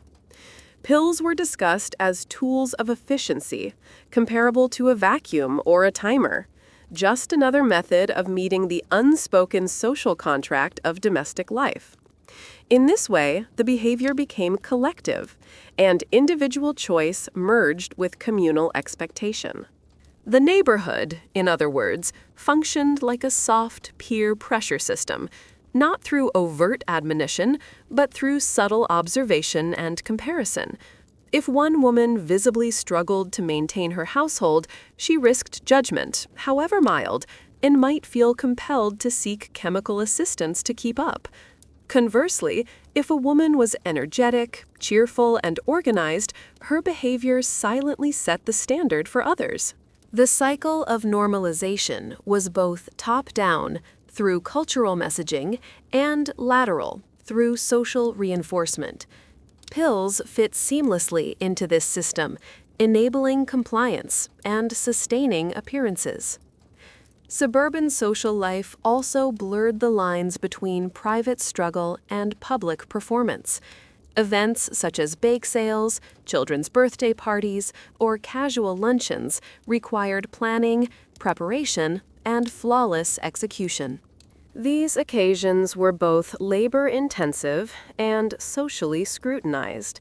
The stakes were subtle but real. A misstep to be noted in passing, a crooked tablecloth remembered, a burnt batch of cookies quietly judged. Energy pills allowed women to meet these social obligations with the composure expected, sustaining the illusion of effortlessness. Advertising reinforced this cycle by presenting the ideal housewife as energetic, organized, and cheerful. Magazines depicted women juggling multiple roles with ease, often accompanied by subtle nods to chemical assistance. These images told women that perfection was possible, provided they had the right tools, including pills. In this way, commercial culture and community observation worked hand in hand, shaping perception, expectation, and habit. The psychological implications were profound. Women internalized the standard of the ideal housewife, and pills became a cognitive tool as much as a chemical one. The ritual of taking a tablet created a sense of preparedness and control.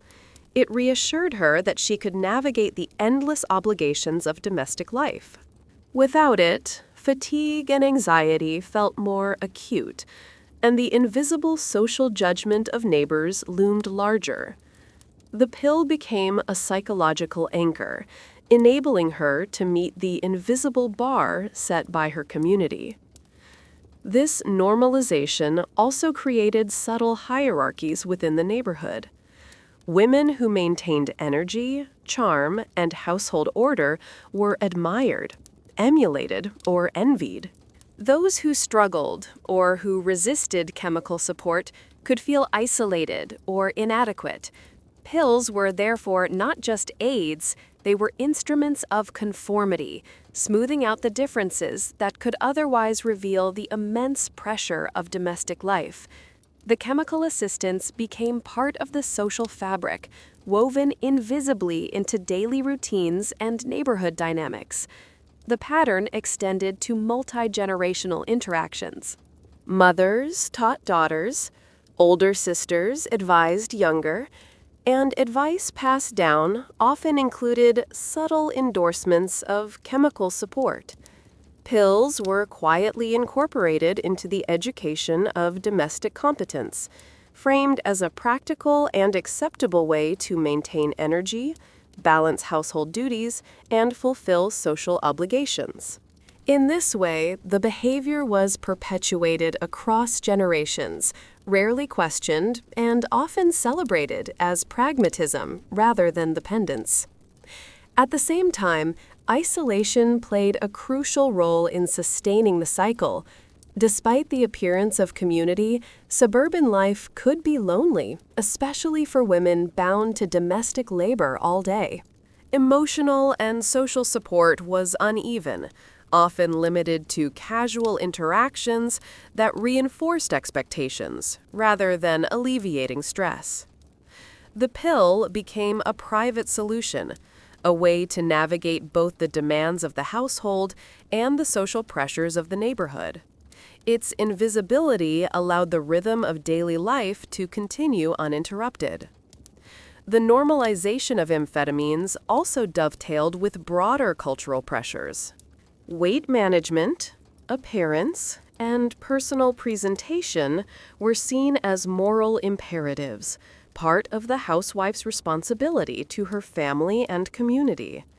Pills promised not only energy, but sometimes appetite suppression or enhanced focus, aligning perfectly with these cultural ideals.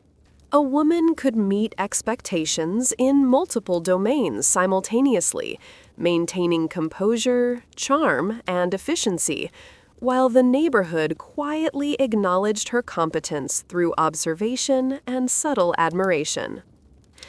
As weeks and months passed, the social reinforcement created patterns of habitual use. Pills were integrated into the domestic schedule, administered at times of maximum need, morning for the start of tasks, mid-afternoon for social events or household duties, evening for the final push before dinner and bedtime routines. The rhythm became second nature, almost invisible to those performing it. Women who did not participate risked feeling inadequate, highlighting the social power of chemical normalization. The cumulative effect of these pressures, cultural, medical, and social, was subtle but profound. Women functioned as highly efficient domestic units, supported by pills, doctor recommendations, and neighborhood observation. The system worked because each component reinforced the others.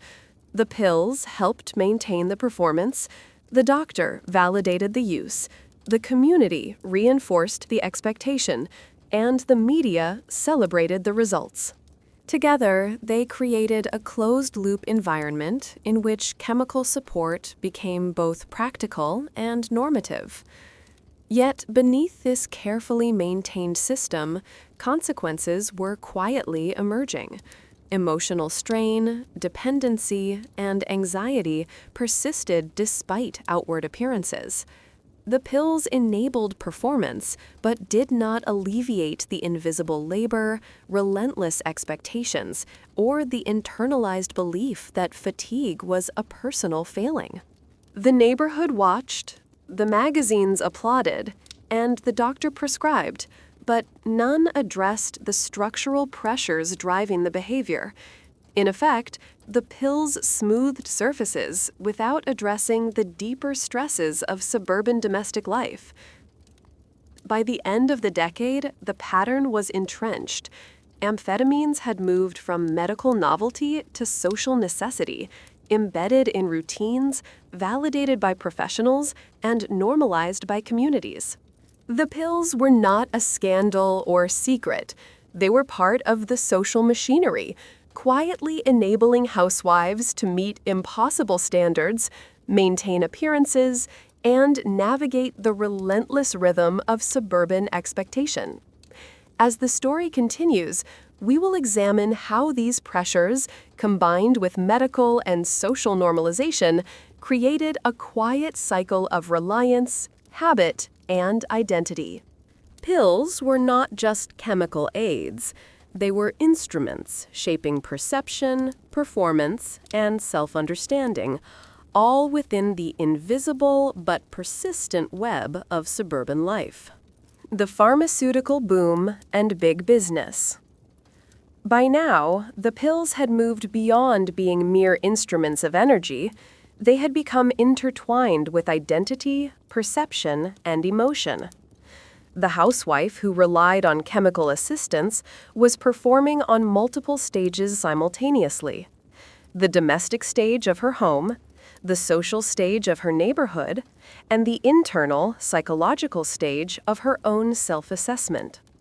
It was on this final stage, the inner life, that the emotional toll began to reveal itself, quietly, subtly, and often invisibly.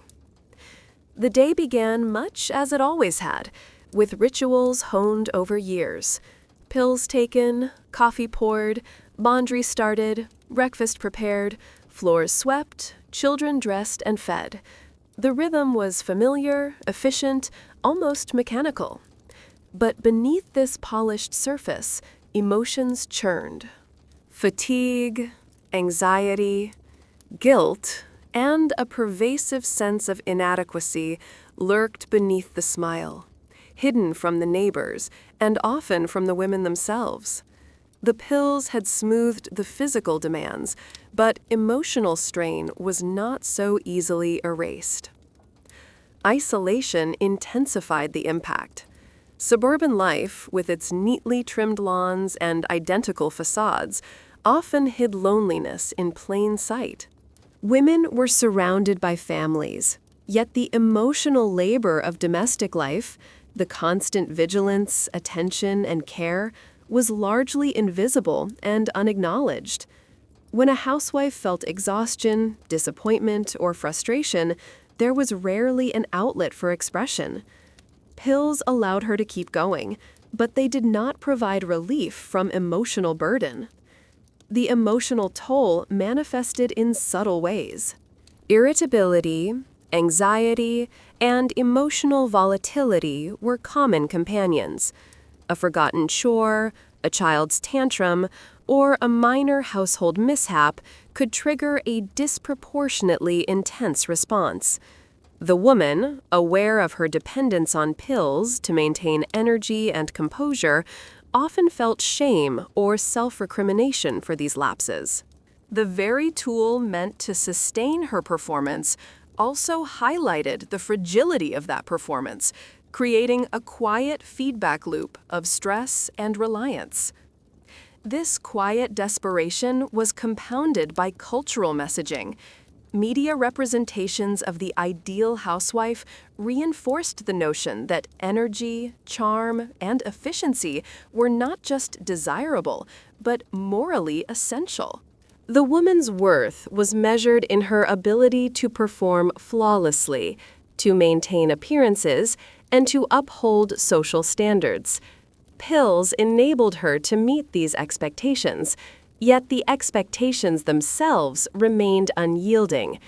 The success achieved chemically felt precarious, as if a single skipped dose might expose inadequacy.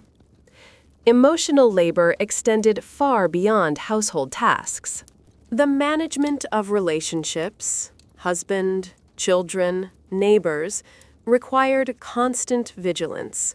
The housewife was expected to navigate moods, resolve conflicts, and maintain harmony, all while appearing effortless and cheerful.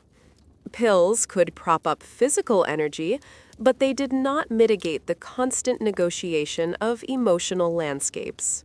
The invisible work of empathy, patience, and social diplomacy added a layer of strain that the chemical assistants could not touch. Marital dynamics further complicated the emotional landscape. Husbands, often unaware of the cumulative labor required to maintain the home, expected meals, order, and charm, sometimes taking it for granted. Gratitude, when offered, was episodic. Critique, subtle or overt, reinforced the notion that failure was unacceptable. Pills allowed women to meet expectations without faltering, yet the reliance on chemical support carried an implicit acknowledgement. The demands were impossible to meet naturally. This acknowledgement could generate quiet guilt, an internalized sense of deficiency despite outward success. Children, too, contributed to the emotional calculus. While they required care, guidance, and discipline, they also provided benchmarks against which competence was measured. A tantrum, illness, or accident was not just a momentary stressor, it was a reflection of maternal performance. The pills allowed women to remain patient, attentive, and responsive, but the underlying tension persisted. Emotional labor was relentless, and chemical assistance smoothed the experience without resolving the source of strain. Even social interactions outside the household contributed to subtle psychological pressure. Bridge clubs, neighborhood committees, and school functions were arenas where competence, charm, and energy were constantly evaluated. Women compared themselves to peers, noting differences in appearance, productivity, and mood. Pills became tools of conformity, helping maintain standards, but they also reinforced the notion that natural capability was insufficient. Emotional dependence on both the pills and social approval became intertwined, creating a fragile equilibrium. The psychological impact of this continuous cycle was significant. Women internalized a sense of constant vigilance, measuring their worth through performance rather than well-being. Pills were both enablers and reminders. They enabled functionality, but also reminded the woman that without chemical assistance, her performance would falter. This duality created an undercurrent of anxiety, a quiet awareness of dependence that could be emotionally taxing even when invisible to others. Over time, emotional fatigue compounded physical fatigue. Even as the pills sustained energy, the relentless demands of domestic life, social observation, and self-expectation created subtle but persistent stress. Anxiety, irritability, and occasional feelings of despair were common companions, quietly coexisting with outward efficiency and charm. The chemical aid masked the symptoms but could not resolve the underlying pressure, leaving a gap between appearance and internal experience. This emotional dissonance was amplified by the invisibility of labor. Housework, childcare, and social coordination were largely unquantifiable and undervalued, both culturally and personally. The effort required to maintain household order and social harmony was immense, yet rarely acknowledged or rewarded. Pills allowed women to function, but the labor remained unrecognized, creating a sense of invisible burden that could erode self-esteem and generate ongoing psychological strain. The quiet desperation also had a cyclical quality. A woman would rise each morning, take her pills, execute her duties, and maintain appearances, only to experience residual tension and fatigue in private moments. Even brief periods of rest could be interrupted by worry, anticipation of the next task, or self-critique. Pills enabled performance but did not create respite. Emotional labor continued to accumulate, often unnoticed until the cumulative effect became significant. Family dynamics reinforced this cycle.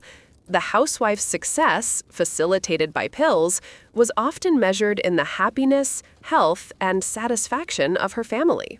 Children's achievements and husband's contentment became indirect indicators of her own effectiveness. Pills allowed her to meet these expectations, but emotional satisfaction was contingent on external validation, not internal fulfillment. The chemical aid maintained function, but emotional resilience remained contingent on performance and approval. Even as women navigated these pressures, societal narratives reinforced compliance and hidden struggle. The ideal of the cheerful, energetic, competent housewife remained pervasive, leaving little room for discussion of fatigue, anxiety, or dependence. Pills allowed women to meet expectations invisibly, but the emotional cost was real and cumulative. Internalized pressure, guilt, and subtle despair were constant companions, quietly shaping identity, self-perception, and interpersonal interactions. In retrospect, it becomes clear that the emotional toll of chemically supported domestic life was both pervasive and invisible. Pills facilitated the daily performance of domestic labor, but did not alleviate the psychological consequences of impossible expectations.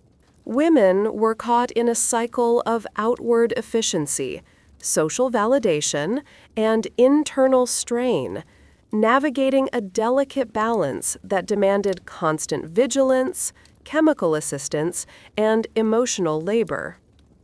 By the end of the 1950s, this cycle had become entrenched, sustained by medical authority, social reinforcement, and cultural messaging.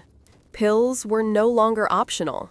They were a normalized tool of domestic survival, enabling women to navigate exhausting routines, maintain appearances, and sustain the social fabric of suburban life. Yet the emotional toll, the quiet desperation, the invisible labor, the persistent anxiety, remained largely hidden, shaping identity, perception, and behavior in profound ways.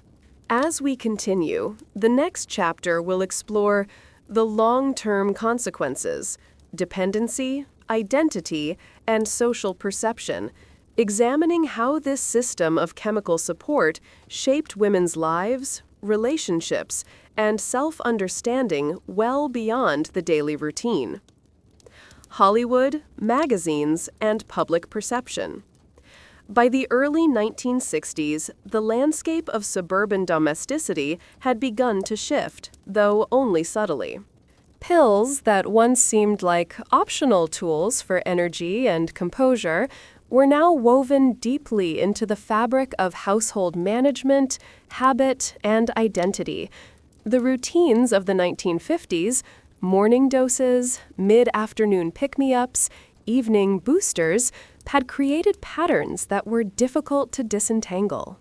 What had started as a practical aid had grown into something more complicated, a social, psychological, and cultural dependency that shaped not only daily life, but self-perception and societal expectations. The long-term consequences were both physical and psychological. On a physiological level, regular amphetamine use could mask fatigue, increase heart rate, and alter sleep patterns. Women became accustomed to functioning on chemically sustained energy, with their bodies adjusting to new baselines. This adaptation made it increasingly difficult to distinguish natural alertness from chemically induced performance. Skipping doses could trigger lethargy, irritability, or heightened emotional sensitivity, creating a feedback loop where reliance became self-reinforcing. The pills, once helpful, had quietly begun to set the rules of engagement for daily life. Psychologically, dependency worked in subtle ways. The housewife's sense of competence became intertwined with her chemical assistance. Her ability to manage household labor, maintain composure, and present herself as cheerful and capable was no longer purely personal. It was chemically augmented. This integration of identity and pharmaceutical aid created a delicate tension. She could appear flawless, but internally, she knew her capacity was not entirely her own. The success she displayed was partially manufactured, leaving a lingering question of authenticity, which could generate guilt, self-doubt, and anxiety. Socially, the dynamics were equally complex. Families and neighbors remained largely unaware of the depth of reliance on pills, creating a dissonance between visible performance and hidden support. The housewife continued to meet expectations flawlessly, yet the unseen scaffolding, the medication, the careful timing, the ritualized doses, remained invisible. Social validation reinforced the behavior. A woman praised for her energy and efficiency was praised for traits sustained chemically. The reinforcement loop perpetuated itself, obscuring both dependency and the original source of exhaustion. This social invisibility had consequences for self-perception. Women internalized cultural ideals, seeing fatigue as a personal failing rather than a natural response to an impossible workload. The pills allowed them to meet external expectations, but internal satisfaction was elusive. The constant effort to maintain appearances while navigating the subtle pressures of social comparison generated a quiet tension. Over time, emotional resilience became dependent on the rhythm of doses, creating a fragile equilibrium. As long as pills were present, the system functioned. In their absence, anxiety and fatigue surfaced with striking clarity. The long-term social impact extended beyond individual households. As these patterns persisted, they reinforced the cultural narrative of the perfect housewife. Media representations continued to glorify energy, efficiency, and charm, often with subtle nods to chemical assistance. The ideal woman became increasingly unrealistic as real-world demands and chemical support coalesced into a standard few could meet naturally. This reinforced the perception that failure to maintain these appearances was a moral or personal shortcoming rather than a societal imposition. The subtle psychological consequences extended into marital and family relationships. Husbands, often unaware of the chemical scaffolding underlying their wives' energy, continue to expect charm, domestic management, and attentive care. Children's routines, social expectations, and family dynamics remained intact, creating an environment in which the housewife's energy and composure were assumed rather than acknowledged. The pills allowed her to meet these expectations, but the underlying tension between performance and personal authenticity persisted quietly, shaping self-perception and family dynamics in ways that were rarely discussed. Dependency also carried long-term health implications. While early marketing emphasized safety and efficacy, extended use could contribute to sleep disturbances, cardiovascular strain, and psychological effects such as anxiety or irritability. Because the social narrative framed pill use as practical, rational, and morally acceptable, women were often unaware of potential risks or dismissed them as minor in comparison to the demands of daily life. The very normalization that made pills accessible and socially sanctioned also masked the potential costs, allowing patterns of reliance to deepen without scrutiny. The identity of the housewife itself was shaped by this dynamic. Chemical assistance became a component of competence, embedding itself into the very idea of what it meant to be good at domestic labor. Efficiency, charm, and composure were no longer simply traits, they were performance metrics, maintained with the aid of pills. Over time, the boundary between natural capability and chemically supported capability blurred, leaving women to navigate both internal and external expectations within a framework that relied on substances to sustain performance. Cultural shifts in the 1960s began to challenge some of these assumptions, though change was slow.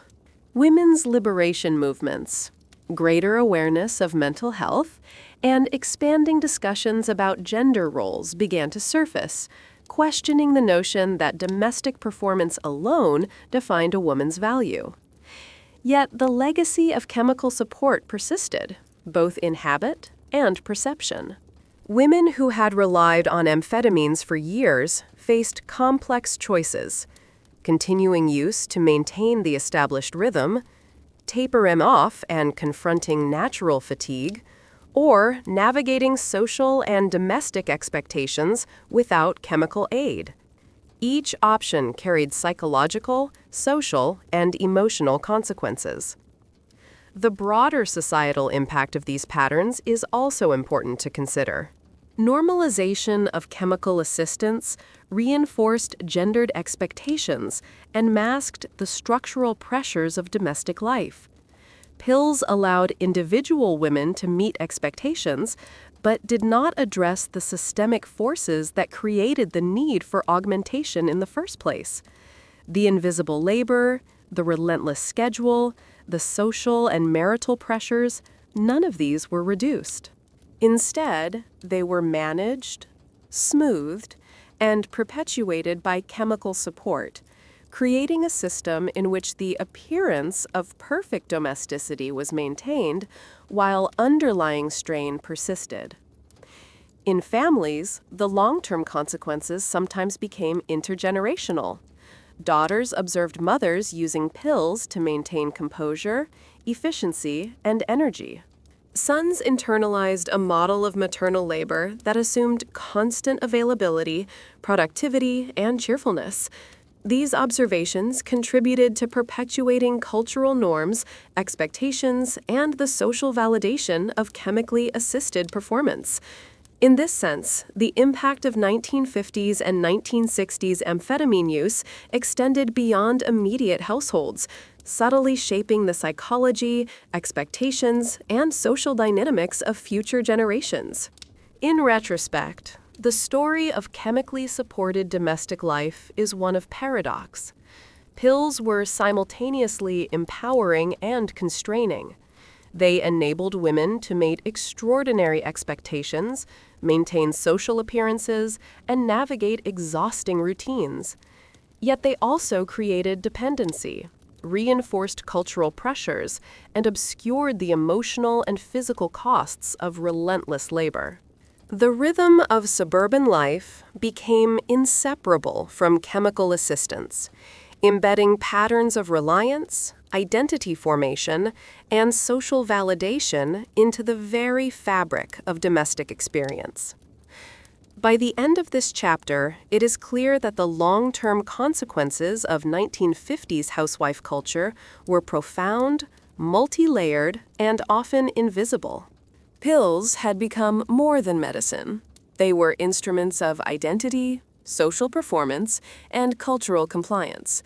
They shaped relationships, self-perception, and the expectations of communities, leaving an enduring legacy that extended well beyond the immediate household.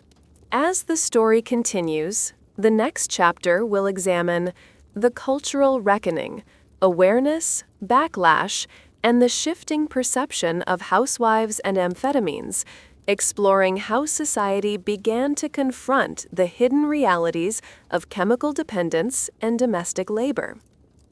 When the facade started to fracture. By the late 1960s, a quiet cultural shift was underway. The perfect housewife, the energetic, composed, and flawlessly performing woman propped up by amphetamines, was beginning to encounter scrutiny, both subtle and public. For decades, pills had been normalized, tucked into kitchen drawers and dispensed with a nod from doctors. They had been invisible tools, quietly sustaining domestic performance, while societal structures, media imagery, and neighborhood comparisons reinforced the expectation that women should perform without pause.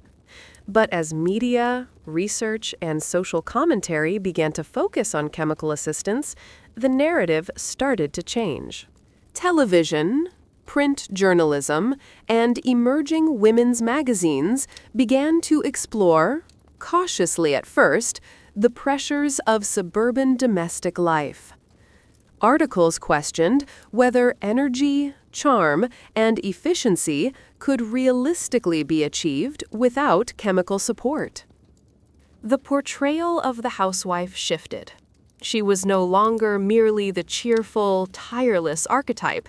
She became a figure of social inquiry, a symbol of both achievement and the cost of performance.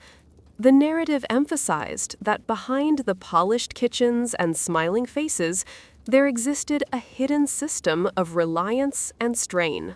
Medical research began to highlight the potential consequences of long-term amphetamine use, though findings were often couched in cautious language.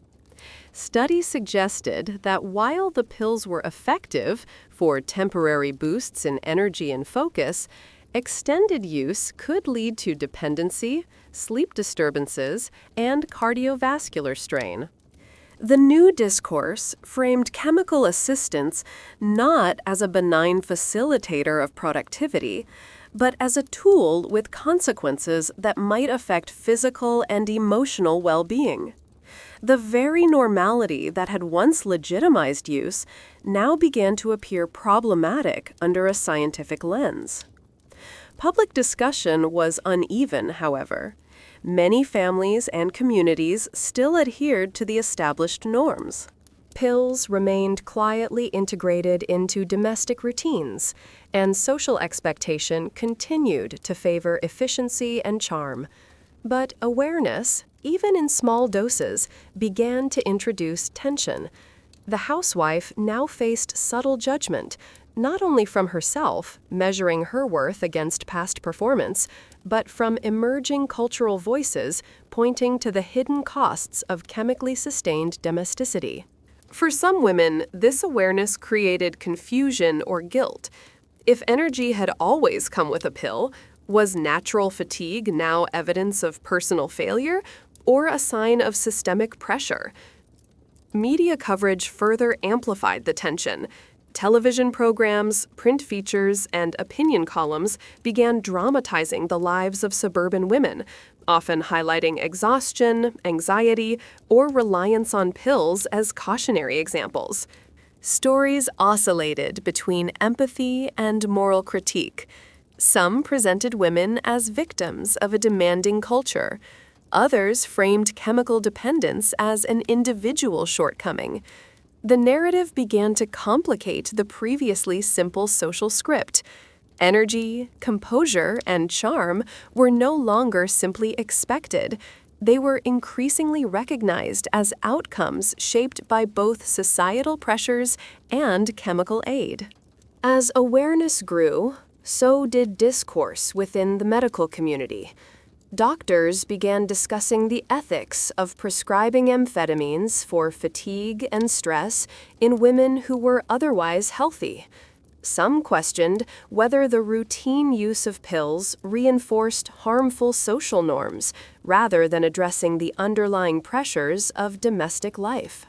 Others argued that, given the social context, prescribing pills was a practical solution, enabling women to meet expectations in the absence of structural change.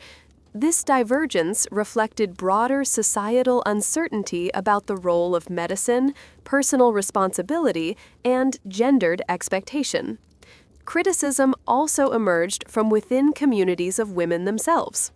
Informal conversations began to include reflections on whether pills were truly necessary or if their use was symptomatic of unrealistic cultural pressures. Bridge clubs, PTA meetings, and casual gatherings sometimes became spaces for quietly questioning the invisible scaffolding of performance. These discussions, though often private and fragmented, reflected the beginnings of cultural reckoning. Women started to confront the idea that performance had been chemically assisted and that reliance might carry unseen consequences. At the same time, marketing and pharmaceutical messaging persisted. Companies continued to portray amphetamines as practical solutions for energy, focus, and weight management. Advertisements emphasized efficiency, charm, and modernity, often avoiding discussion of long-term risks. The tension between the social critique and corporate messaging created a dual narrative. On one hand, awareness of potential problems emerged. On the other, chemical support remained normalized, accessible, and endorsed by professional and commercial authority. This period also highlighted generational divergence. Older women, who had spent decades managing households with chemical assistance, often saw pills as essential tools, integrated seamlessly into their routines. Younger women and new mothers, exposed to emerging critique and cultural questioning, were more likely to consider alternatives or at least reflect on the implications of reliance. The cultural conversation began to influence how younger women perceived domestic expectations, chemical assistance, and self-worth, sowing the seeds for gradual change in norms. Despite this emerging awareness, social pressures remained strong.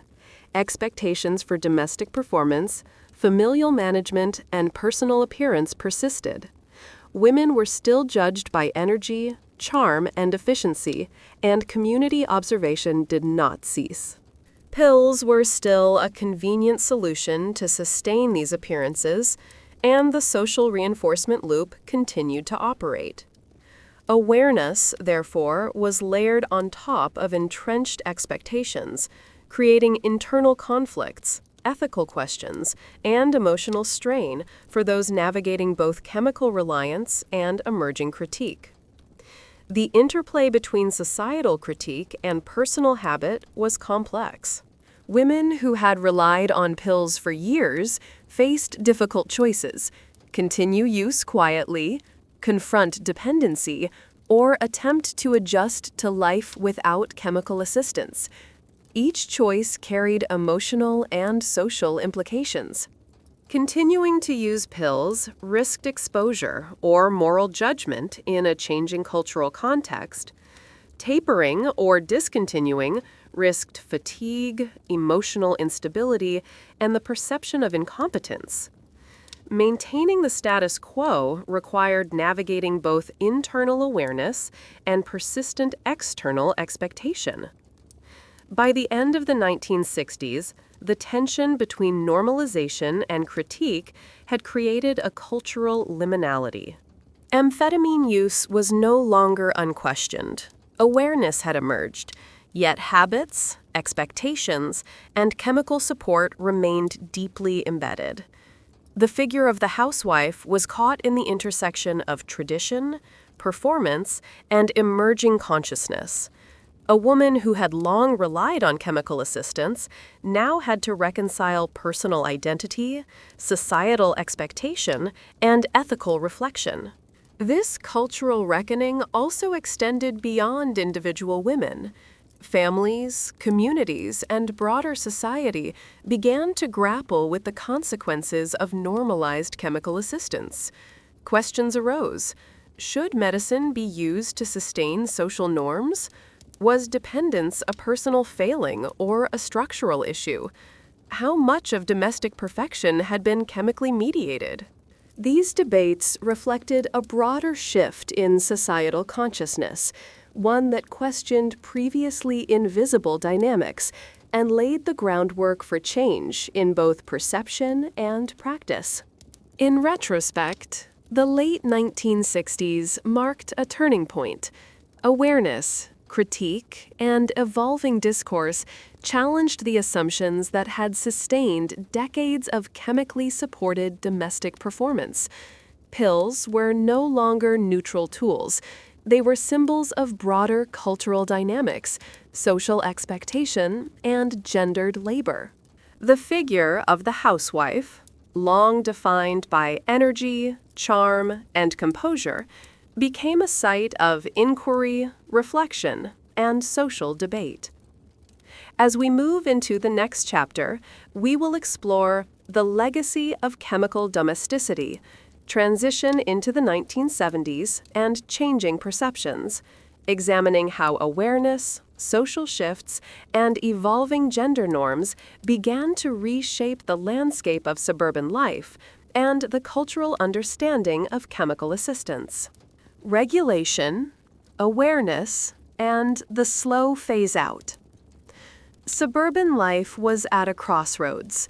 The tidy rows of pastel houses and manicured lawns remained, yet the cultural currents flowing through them had begun to shift.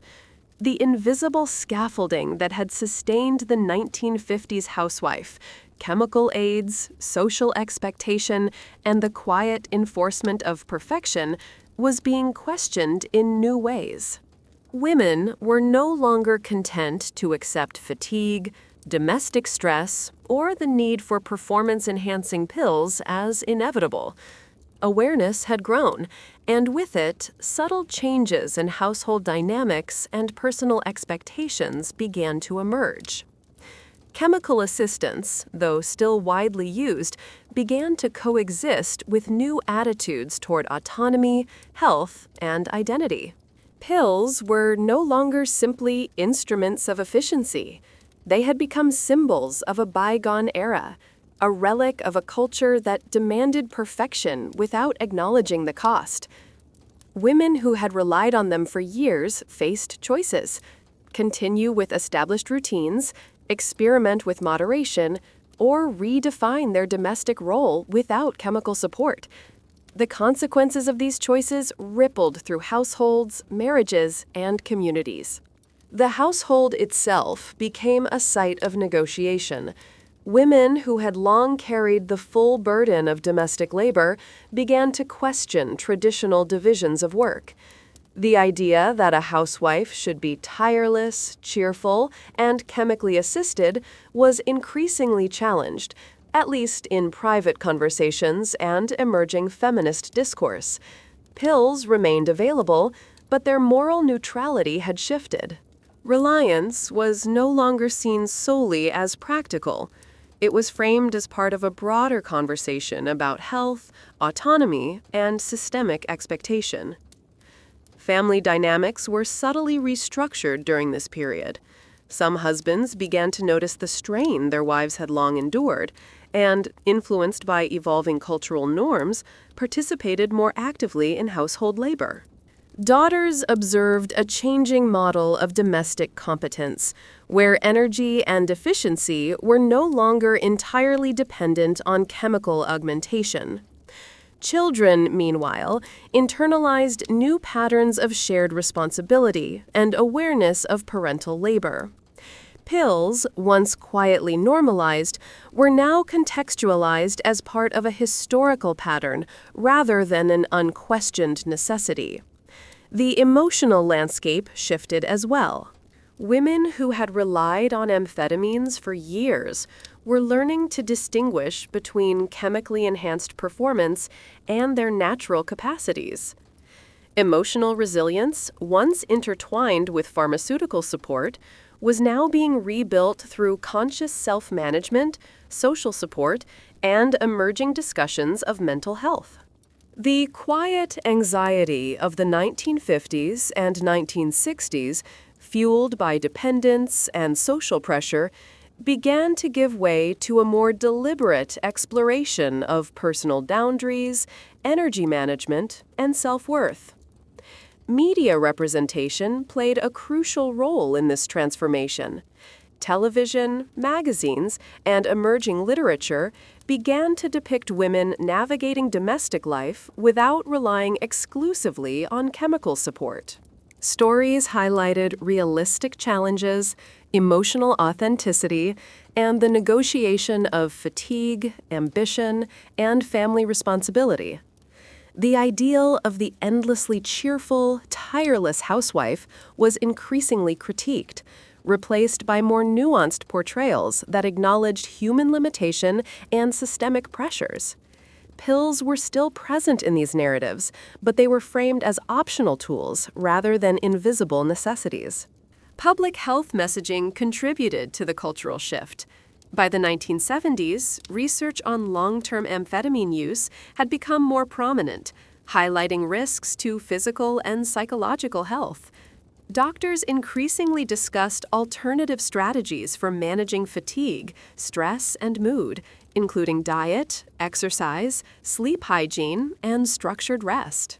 While chemical assistance was still available, it was now contextualized alongside other approaches, encouraging women to consider holistic strategies for sustaining energy and well-being.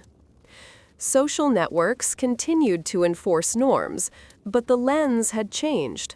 Neighborhood observation and comparison persisted, yet conversations were increasingly honest about fatigue, stress, and the challenges of domestic labor.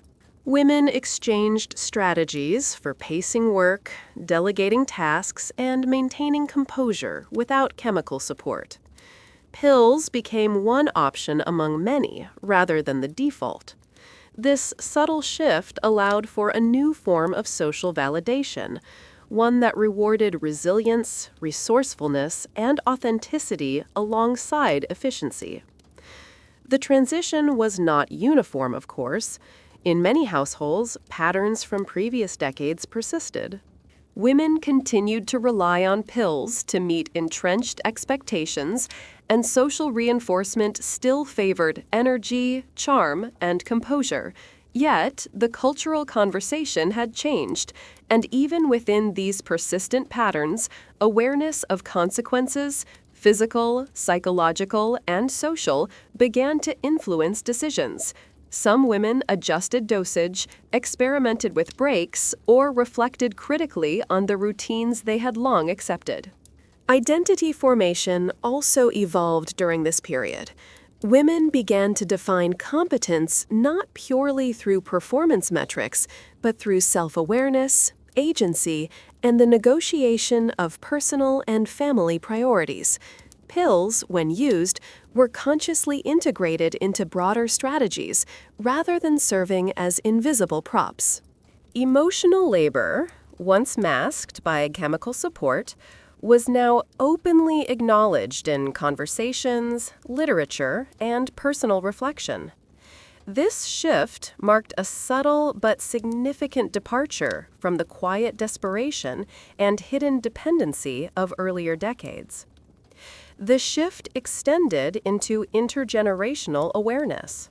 Daughters growing up in the 1970s witnessed a more diverse model of domestic life, where energy, mood, and labor could be managed without exclusive reliance on chemical support. Sons observed a more equitable distribution of household responsibility and a recognition of parental labor that had been invisible in previous decades. The legacy of the 1950s housewife was reframed.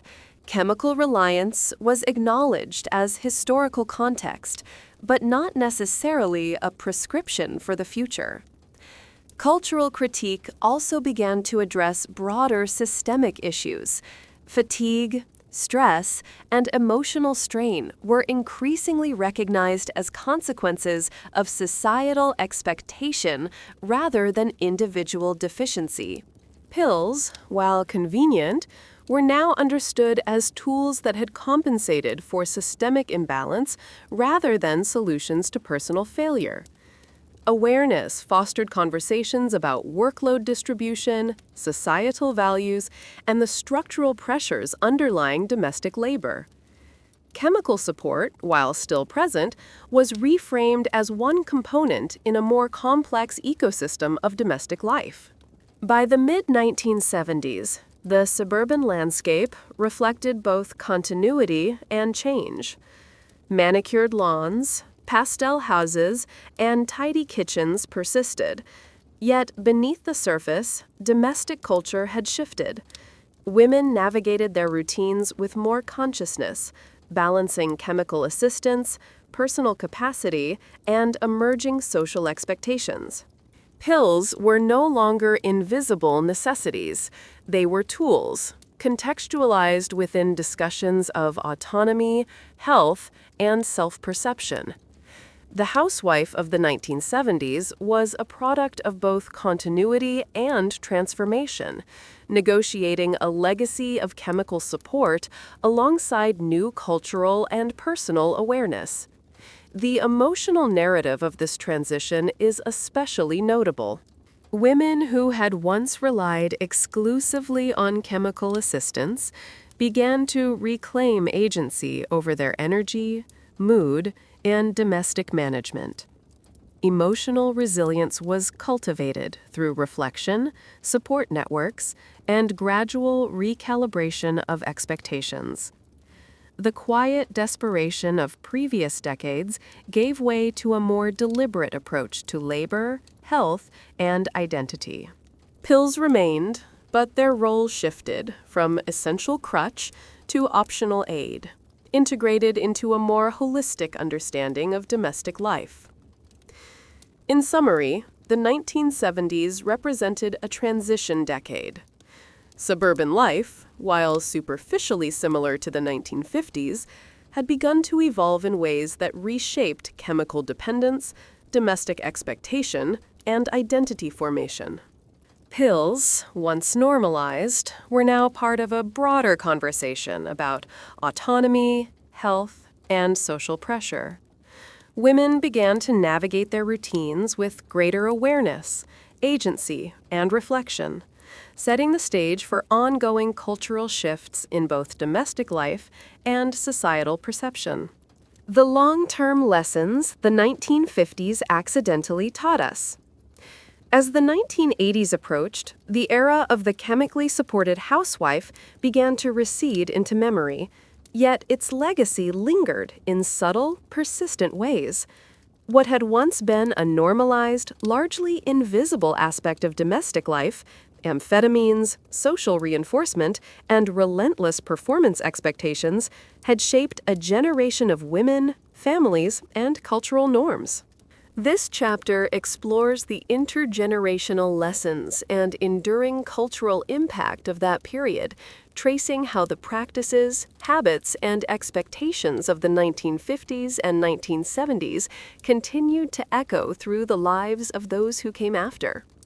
The first generation affected directly was, of course, the women who had grown up in the 1950s, spent their adult lives navigating chemically assisted domesticity, and entered middle age in the 1970s and 1980s. Their experiences were complex, layered, and often contradictory. Pills had enabled extraordinary performance, allowing them to manage households, raise children, and maintain appearances, but they had also shaped identity, emotional resilience, and social expectations in ways that were sometimes difficult to disentangle. The act of daily management, chemically supported or not, had become intertwined with self-perception, competence, and moral worth. Many of these women passed on implicit lessons to their children. Daughters observed the routines of their mothers, noting the careful timing, the quiet rituals, and the ways chemical aids were integrated seamlessly into domestic life. Sons observed their mother's energy, composure, and efficiency, often without understanding the invisible scaffolding that made it possible. These observations created subtle but enduring expectations. Energy, resilience, and competence were valued highly, and fatigue, inefficiency, or visible struggle was quietly discouraged. In this way, the norms of the 1950s housewife were transmitted across generations, not necessarily through direct instruction, but through observation, modeling, and social reinforcement. The psychological impact of this intergenerational transmission is particularly notable. Daughters internalized dual lessons: the importance of managing domestic life efficiently, and the idea that chemical assistance, or other forms of enhancement, might be necessary to meet cultural expectations. Some absorbed these lessons critically, recognizing the pressures and questioning reliance on medication. Others internalized them unquestioningly, adopting similar strategies for managing energy, emotion, and social perception. Pills had become part of a broader cultural vocabulary, one that shaped how women approached work, self-care, and social interaction. Cultural media reinforced these patterns, even as explicit critique increased. Television programs, films, and magazines continued to depict energetic, charming, and efficient women, sometimes acknowledging fatigue, stress, or reliance on chemical assistance, sometimes glossing over it entirely. The housewife remained a potent cultural archetype, but her narrative had become more nuanced. Public conversation recognized labor, emotional strain, and dependency, while still celebrating efficiency and charm. This duality mirrored the experience of many families. Performance was valued, assistance normalized, and emotional labor quietly acknowledged, but rarely openly addressed. The legacy of chemical reliance also shaped broader societal perceptions of domestic labor. Families that had witnessed decades of carefully managed, chemically supported households often took efficiency and composure for granted. Women's energy and performance became assumed rather than extraordinary, creating systemic expectations that persisted even after the era of widespread pill use declined. Social comparison, observation, and subtle peer pressure remained powerful forces, shaping behavior and self-perception in ways that were largely invisible but deeply influential. Medical culture contributed to this legacy as well. By the 1980s, research on long-term amphetamine use had clarified many of the risks and consequences, and prescribing practices had shifted. Yet the patterns established in earlier decades remained influential. Women who had developed routines around chemical assistance often retained habits, rhythms, and coping strategies that influenced subsequent generations. The practice of using tools, whether pharmaceutical or otherwise, to sustain energy, focus, and composure had become embedded in domestic culture, shaping expectations for self-management, resilience, and performance. Education and peer networks played a role in transmitting these legacies. School-age children, particularly daughters, observed the dynamics of household labor, emotional labor, and social expectation. Informal mentorship from mothers, aunts, and older female relatives reinforced strategies for managing household demands, often emphasizing organization, efficiency, and adaptability. The presence or absence of chemical assistance was rarely explicitly addressed, but its influence was encoded in routines, timing, and household rhythms. In this way, patterns of reliance, expectation, and coping were transmitted across generations. The cultural impact extended beyond individual households. Public discourse, social commentary, and academic research began to examine the hidden labor of women in domestic settings, highlighting the structural pressures that had driven chemical reliance. These discussions reframed the narrative. Fatigue, emotional strain, and reliance on aids were not personal failings, but reflections of systemic pressures, social expectation, and gendered labor divisions. Awareness of these structural dynamics provided a framework for understanding the intergenerational impact of the chemically supported housewife, situating personal experiences within broader societal patterns. Psychologically, the intergenerational lessons were both empowering and constraining. Women inherited strategies for coping with labor, emotion, and social expectation, giving them tools to navigate complex domestic and social landscapes. Yet these strategies often carried hidden costs: internalized pressure, self-critique, and the belief that energy and composure were inherently linked to moral worth. Pills, routines, and chemical scaffolding were part of a broader toolkit that shaped identity, social perception, and family dynamics long after their widespread use declined. The transition to alternative strategies in later decades illustrates the enduring complexity of this legacy. Women who moved away from chemical assistance often relied on conscious pacing, task delegation, and social support networks to maintain performance and well-being. These adaptations were informed by observation of previous generations, cultural awareness, and emerging discourse on mental health and gender roles. The lessons of the chemically supported housewife were reinterpreted, adapted, and integrated into more holistic approaches to domestic life. Importantly, the legacy was not uniform. Some households continued patterns of chemical reliance, while others adopted new strategies, and still others rejected the rituals and routines of the past entirely. Intergenerational transmission occurred along multiple trajectories, influenced by cultural, familial, and personal factors. The enduring impact of the 1950s and 1970s housewife was therefore heterogeneous. Patterns persisted, adapted, and evolved according to context, values, and awareness. Social perception was equally nuanced. Communities that had once silently enforced chemical reliance gradually adjusted to changing norms. Visibility of fatigue, negotiation of household labor, and acknowledgement of emotional labor became more socially acceptable. The housewife archetype, once strictly defined, evolved to encompass a broader range of experiences, strategies, and identities.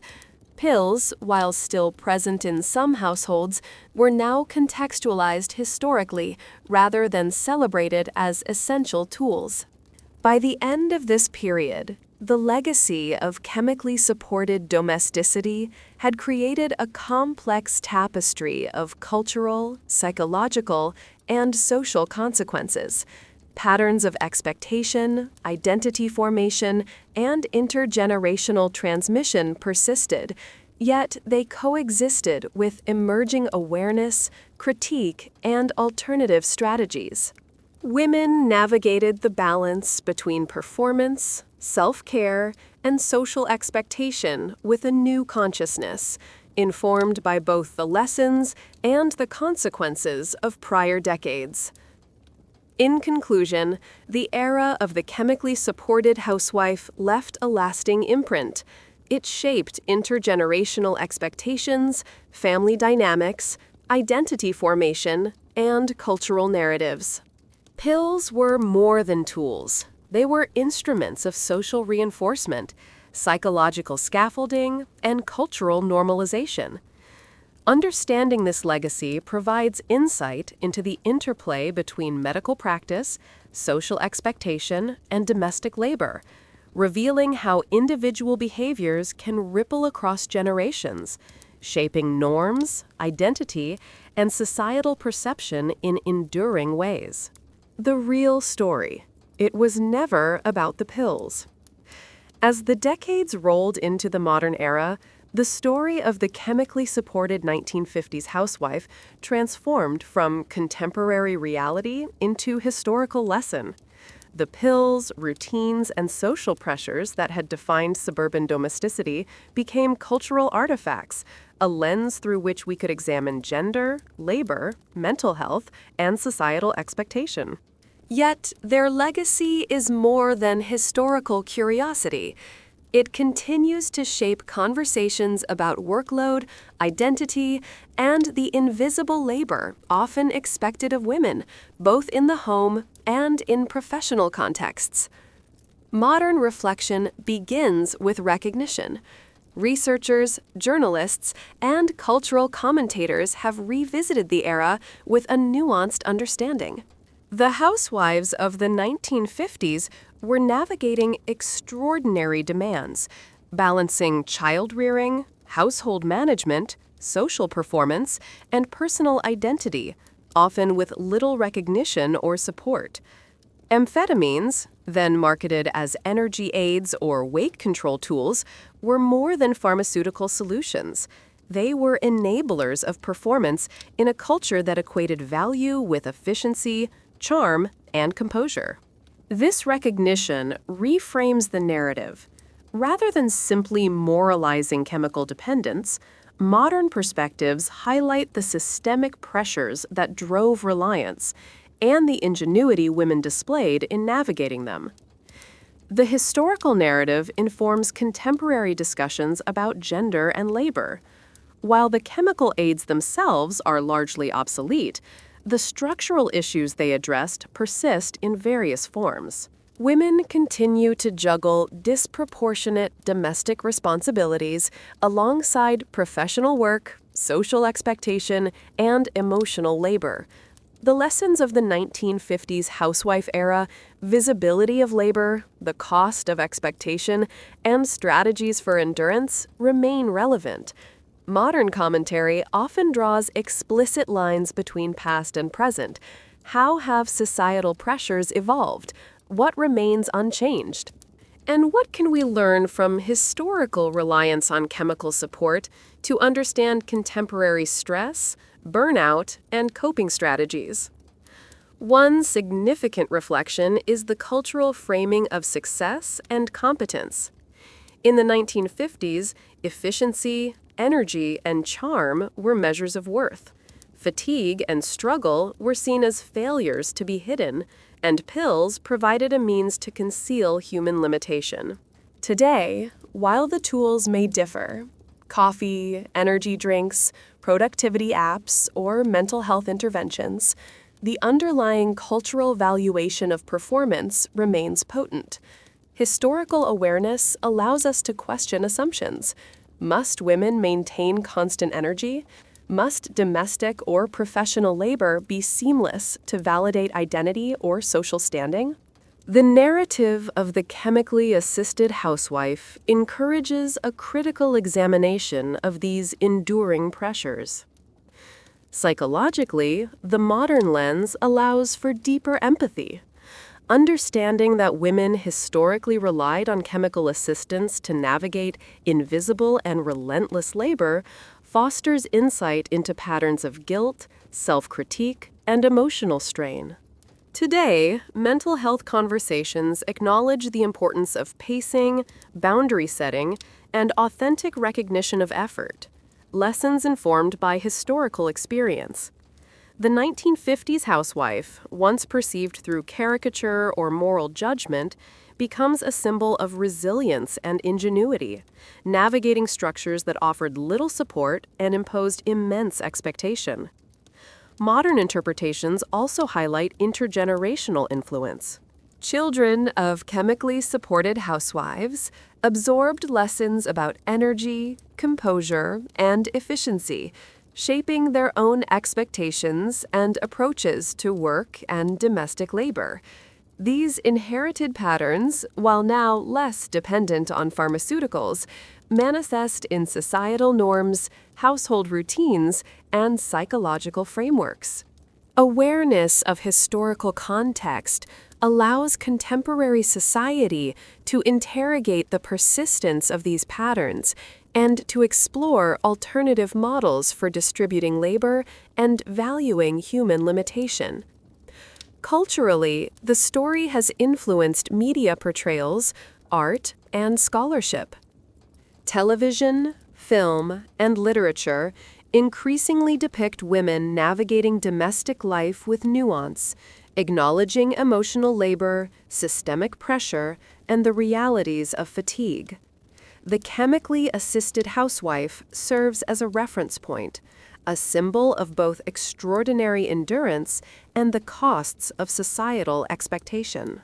By revisiting this era, modern audiences gain perspective on the ways structural pressures shape behavior, identity, and social perception, highlighting both continuity and transformation over time. Health perspectives provide another dimension. The 1950s reliance on amphetamines offers cautionary lessons about pharmaceutical normalization and the hidden consequences of widespread chemical support. Modern medicine emphasizes holistic approaches, balancing work, rest, nutrition, and psychological health.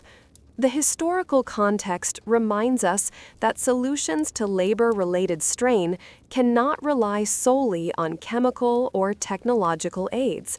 They require systemic understanding, personal agency, and societal support. There is also an ethical reflection embedded in modern interpretation. Were the housewives victims, agents, or both? The answer is complex.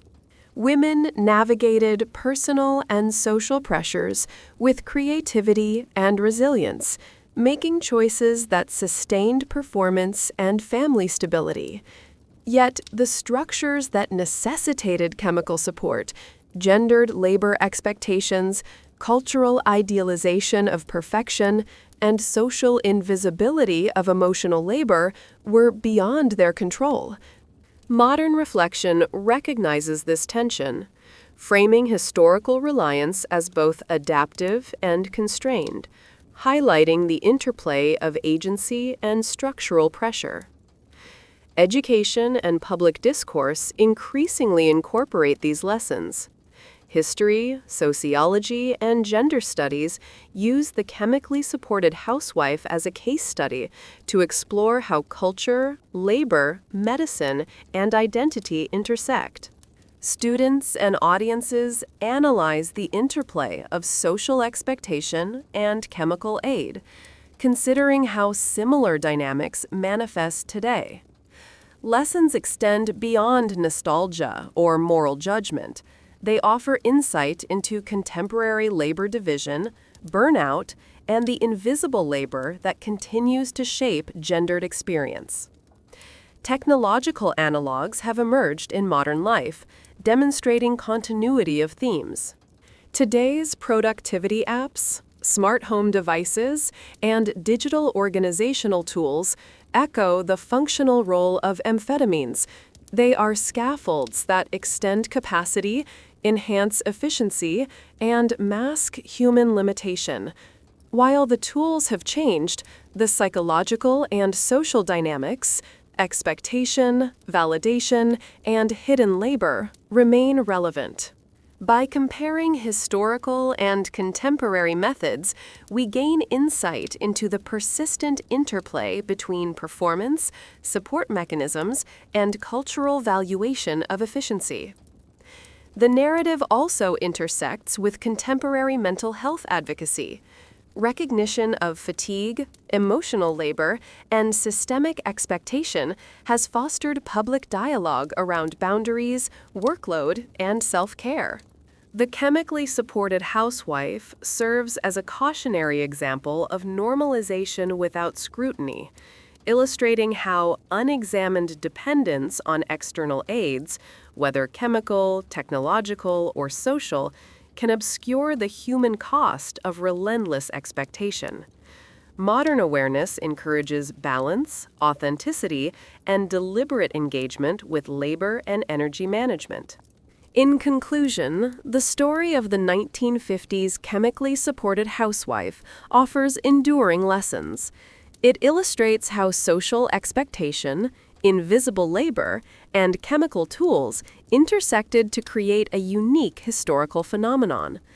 It provides insight into identity formation, intergenerational transmission, and the psychological dynamics of performance and fatigue.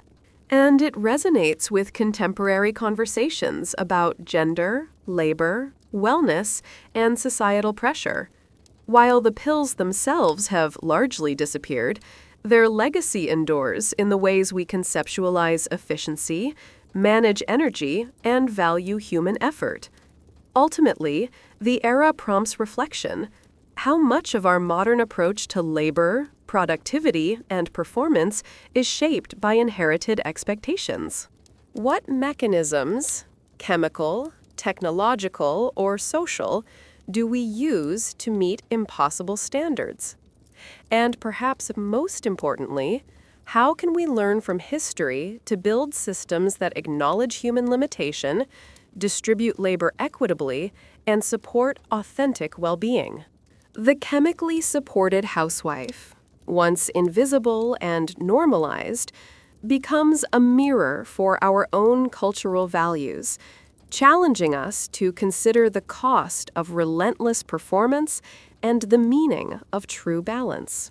The story ends not with moralizing, but with insight, a reminder that energy, efficiency, and composure are shaped by context as much as by personal effort, and that understanding the past is essential to navigating the pressures of the present. The 1950s housewife, her pills tucked neatly in a kitchen drawer, continues to teach lessons about resilience, expectation, and the subtle cost of perfection, a legacy both historical and strikingly relevant today.